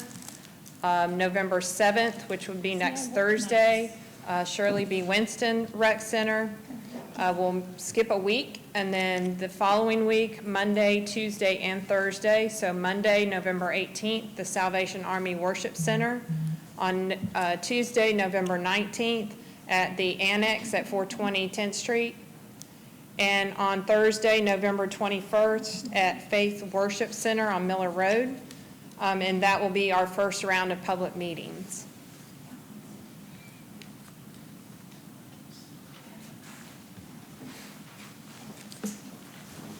So just a quick update on where we are with the Government Center and the process, both the safety improvements as well as reviewing the options. The Government Center, as most of you know and have heard before, was built in 1970 for $11 million, just under 300,000 square feet. And what's interesting to note is currently we have 7 Superior Court judges and 5 senior judges. We had 3 in 1970. 2 state court judges, and I have on here 0 in 1970. Judge Falwell has told me that he was a state court judge, although it wasn't called a state court judge at that time. So we did have 1 back in the 70s, 1 municipal magistrate court judge, again, 1 in the 70s, 3 juvenile court judges, 1 in the 70s, 1 probate court judge, and 1 associate probate court judge. Currently, we had 1 in the 70s, and we have a number of administrative judges that work out of the Government Center. Challenges for the Government Center, of course, is safety and security. It's not ADA compliant. We don't have a ability to separate court parties. There's 1 shared elevator for prisoner transport and for the judges, and inadequate holding cells. The fire suppression system is limited to the first floor, and no pressurization in the stairwell, it's all internal egress. So when you come down the stairwell in an emergency, you would exit into the inside of the building. Inefficient and failing systems, they're outdated, and we are unable to find replacement parts. Public Works does a great job in doing their in-house manufacturing of parts in order to keep those systems up and running. The short-term plan, council authorized $2.8 million to move forward with some safety plans for that building. The stairwell pressurization is the highest priority for that. And we did get the general contractor approved in August. They're about 50% done with the plans. The plan is to have the stairwells pressurized, and the exit would be on the plaza level. So you'll go straight from the stairwell outside on the plaza level, and we can share those plans with council at the next meeting.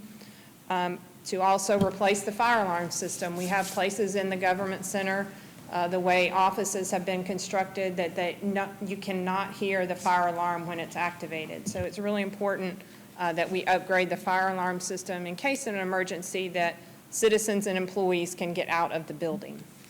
We're also evaluating the sprinkler system to see if that's something we can do throughout the building in the short term as we consider how to move forward with the government center.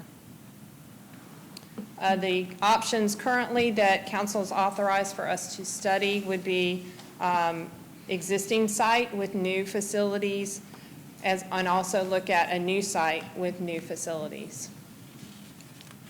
Another option that we will come back to council with is the restoration feasibility of the government center, and also to look at advertising the government center with conditions to see what's out for that particular option. Where we are in this process, we're through the first 3 months of this process, and we are on schedule. The proposals for the design services have been reviewed. Contract will come back to council, we hope, on November the 5th. So we're finishing up that first process. The CM at risk, those proposals have been submitted, and those are under review by the committee. The release of the project management RFP will go out November the 1st, so by this Friday. So we are moving forward with this process in order to provide the citizens and council information about those options and costs associated with those. That's one of the big questions that we get at the public meetings is how much is it going to cost, and that is driving some of their decision on what option they would say is their priority. So that's something that we're moving forward with. And I reviewed the public meetings that are scheduled, and anything we can do to get the word out and get participation would be greatly appreciated. Councilor Allen. Pam, just to clarify, back to the advertising, the government center page, have we started advertising yet? No, we have not started advertising. We're putting together the criteria for that. Okay, and then we will sit down with someone and work out a negotiation on how to market it. Right, and we want to come back to council with all of those criteria and requirements to make sure that it meets your approval before we actually put it out. So are we looking at sometime after the next 30 days or first of the year? Or? Probably the first quarter of the year. Okay. We'll come back to council and get your approval on that. Okay, thank you. Thank you, Deputy City Manager. Mr. Mayor, we are going to, I'm going to postpone. I'm sorry, we've got one more. Councilor Crabb. Thank you. Can we, on the advertising the government center with conditions, can we put as a potential condition a rent back where we sell it and then we rent it back during construction? Yeah, that's a part of it. So you have that condition already there in place? Yes, if it's, okay. if we were to do that, we will put in there rental at below market rate. Okay, I just wanted to make sure that that's considered in that. Okay, thank you. Mr. Mayor, I'm going to postpone the long-range transportation plan. It's not urgent to update you. We'll come back since we've been here a while. But I will have them to go ahead with the recreational vehicle because that will take just a minute or two. It will. Hang on, Councilor Davis. Mr. City Manager, just what you just said about, I know what Councilor Crabb just mentioned, but you may want to think about the idea of a purchase or a sale at a reduced rate and then not worry about a rental or a lease. And I say that because it may turn out a lot better to give it to somebody and get it back on the tax rolls. That makes sense. Yeah. Yeah, we'll certainly take a look at that as well. I hear what you're saying. Yeah, gotcha. Thank you. Director Jones, and we'll do this quickly. Yes, we will, because we really want you to be able to hear the long-range transportation in its entirety, because there's a lot of good things in there you're going to want to know about, so we want to bring it back to you at a later date. I want to talk to you real quick about recreational vehicle ordinance review. You may recall a gentleman came to council back in June because he basically got a ticket for the parking of his RV vehicle in his, I believe, in his front yard, or at least in his yard as a whole. That incident, looking at the records, actually took place in 2017. It was resolved, but he did come to council, make you aware of the fact that he just didn't feel like that was a fair thing to do for the most part, involved with all that. As I said, Mr. David Pate came to you back in October. He came to council in June to ask for your consideration to amend the UDO that would allow a vehicle longer than 32 feet. In July of this year through October this year, staff involving the planning department, engineering department, inspection and codes, we all began looking at the ordinances, and we were charged also with looking at ordinances really from other communities in the state as well. And you can see the entire list there. And the one statement you need to take off this slide, I think, is that last one, that we have found, the review found that no one size fits all. That whatever community is, they were basically adapting that ordinance to make it work for them from that standpoint. 32 feet is a pretty good sized vehicle in anyone's estimation. And I'll be honest with you, I could have done a lot of diagrams here and a lot of charts for you, but I don't think that's really necessary because this is what the ordinance says right now involved with that. You can't exceed 32 feet in length. You can't have any salvage or junk operations in the yard. You can't have any disassembled vehicles. In other words, you can't be working on the vehicle in the yard itself. And you got to basically comply with other requirements, such as the storage of a vehicle, whether it be a boat or a trailer or whatever the case may be. Keep in mind also that these vehicles have to be, when they're parked on the property, have to be really on a concrete pad. You just can't park them really basically anywhere for the most part. They have to have that idea of being on a concrete pad.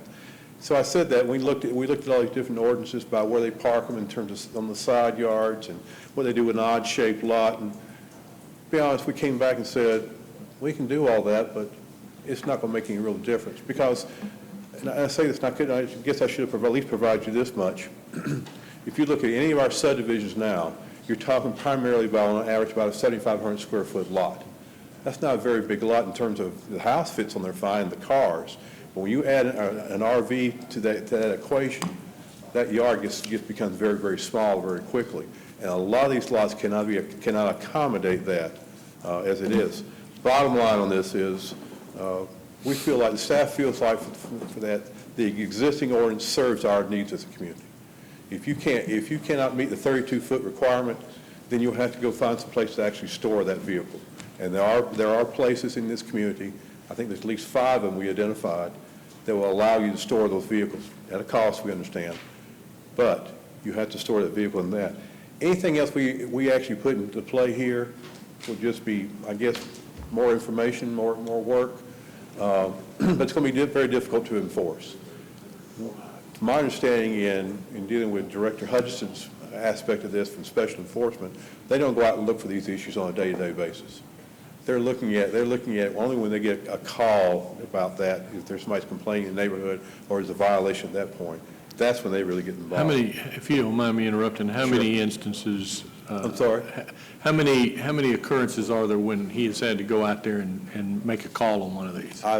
Mr. Mayor, I apologize. I don't have that information in front of me. I just don't know. My point is that this is the first time that we've had to deal with this, so it doesn't appear to be a really, really big issue. I know it is to the individual who's a half a foot too long, and I don't want to minimize that. But it sounds to me like we don't have one of these a week where we're telling somebody to relocate their vehicle. It's really on a case-by-case basis. When someone comes in and makes that complaint, special enforcement will go out there and look at the situation and see what needs to be done. And if they need to write a ticket, they'll write a ticket. I will also say, to special enforcement's benefit on this, I'm dealing with Mr. Pate. As you can see, I can provide you the history on that. If they work with him, in other words, they didn't say, we're going to write you a ticket, you're going to be in court, we'll fine you automatically. They worked with him to allow him to find another place to get that vehicle stored in the meantime. And it took them a couple of months to do that, involved with it. All we're saying really is we believe the ordinance that we have is a good ordinance, it works, and then we just have to take everything on a case-by-case basis as we go ahead in the future. So, Mr. Mayor, that's my presentation on this for us. All right, any questions for Mr. Jones? Good job. Doesn't appear there are any. Thank you. All right, and I think that concludes the work session agenda, does it not? Does that conclude it? Yes, sir.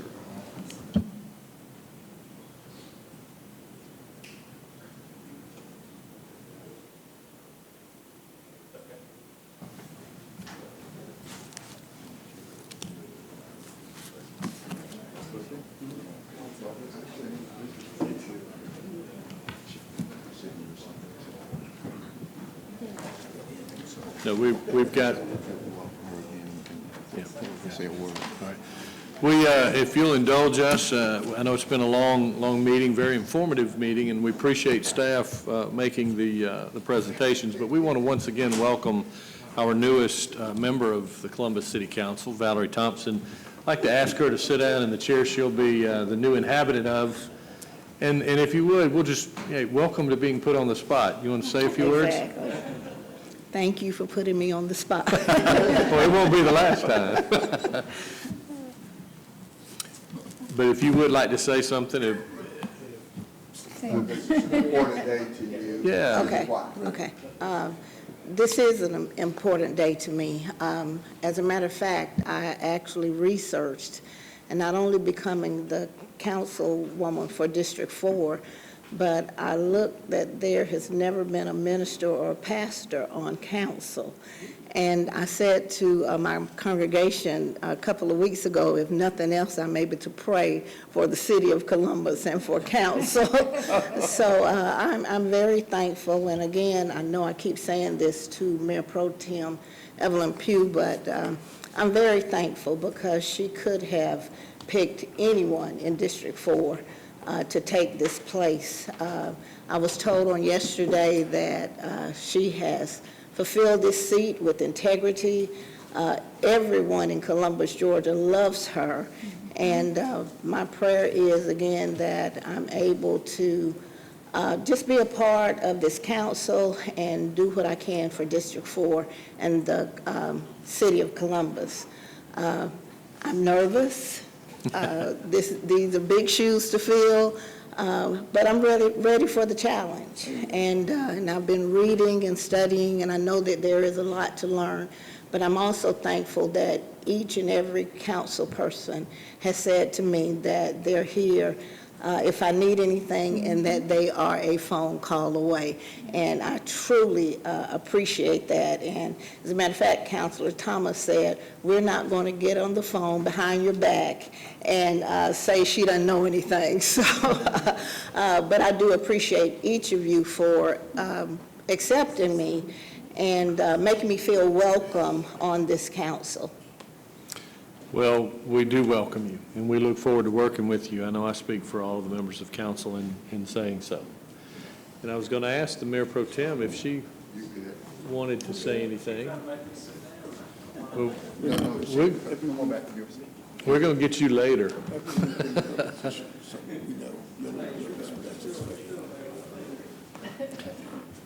Yeah, this is, I mean, as long as the Mayor Pro Tem has served, this is history. And I think it'd be appropriate for you to make a comment or two. I really don't have a whole lot to say, other than, I want to say to the staff, thank you so much, because you have made my job easy. Tiasha, I know Tiasha gets so sick and tired of me calling her sometimes, but she never let on that she was sick of me calling her. And she was always very responsive. Lisa and Pam, and Donna Newman. They were always responsive to me. And I'd pick up the phone and call them. And they would handle my problem. And I didn't have to call back and ask, did you call such and such? They always let me know the outcome of it. Unless I told them, don't call me back. But I have been truly blessed to be born and raised in Columbus, Georgia, and then to be given the opportunity to serve the citizens of Columbus, Georgia. I have a lot of health challenges right now, but that's okay. Deal with those too. I just want to say, as long as you give from your heart, whatever you do on this council, Lord will praise you for it. And I say that to all of you, as you continue to give to this city, make it the best place that we can live. You're going to have some challenges because Phoenix City, positively, is starting to do some things that's going to pull some stuff away from Columbus. So when we have the opportunity to upgrade our facilities, whether it's a trade center, a hotel, parking garage, or whatever, we need to take advantage of it because Columbus has a lot to offer outside agencies to come to Columbus, Georgia. And when I was reading about the event center, I said we got to do what we can. And to the citizens of Columbus, don't take the SPLOST tax lightly. Look at what we've done with the previous SPLOST tax. If you can find an instance where we didn't do what we told you we was going to do, I want to know about it. Because as long as I've been here, we've had SPLOST tax. What we said we was going to do, we did, and we're still doing.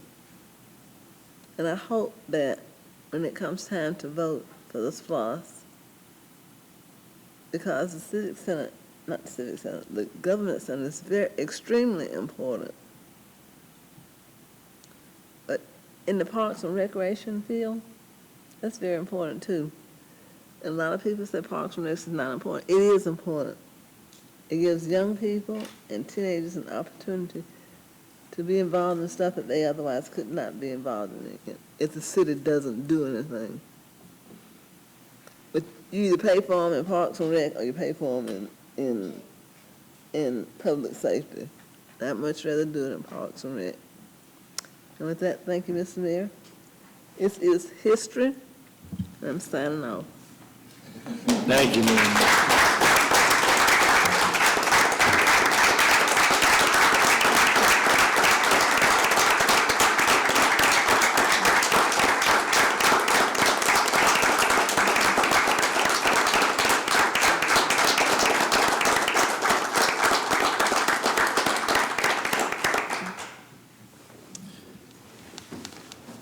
On that historic note, I will entertain a motion to adjourn. Would you like to make that? So moved. So moved, seconded. All in favor say aye. We are adjourned.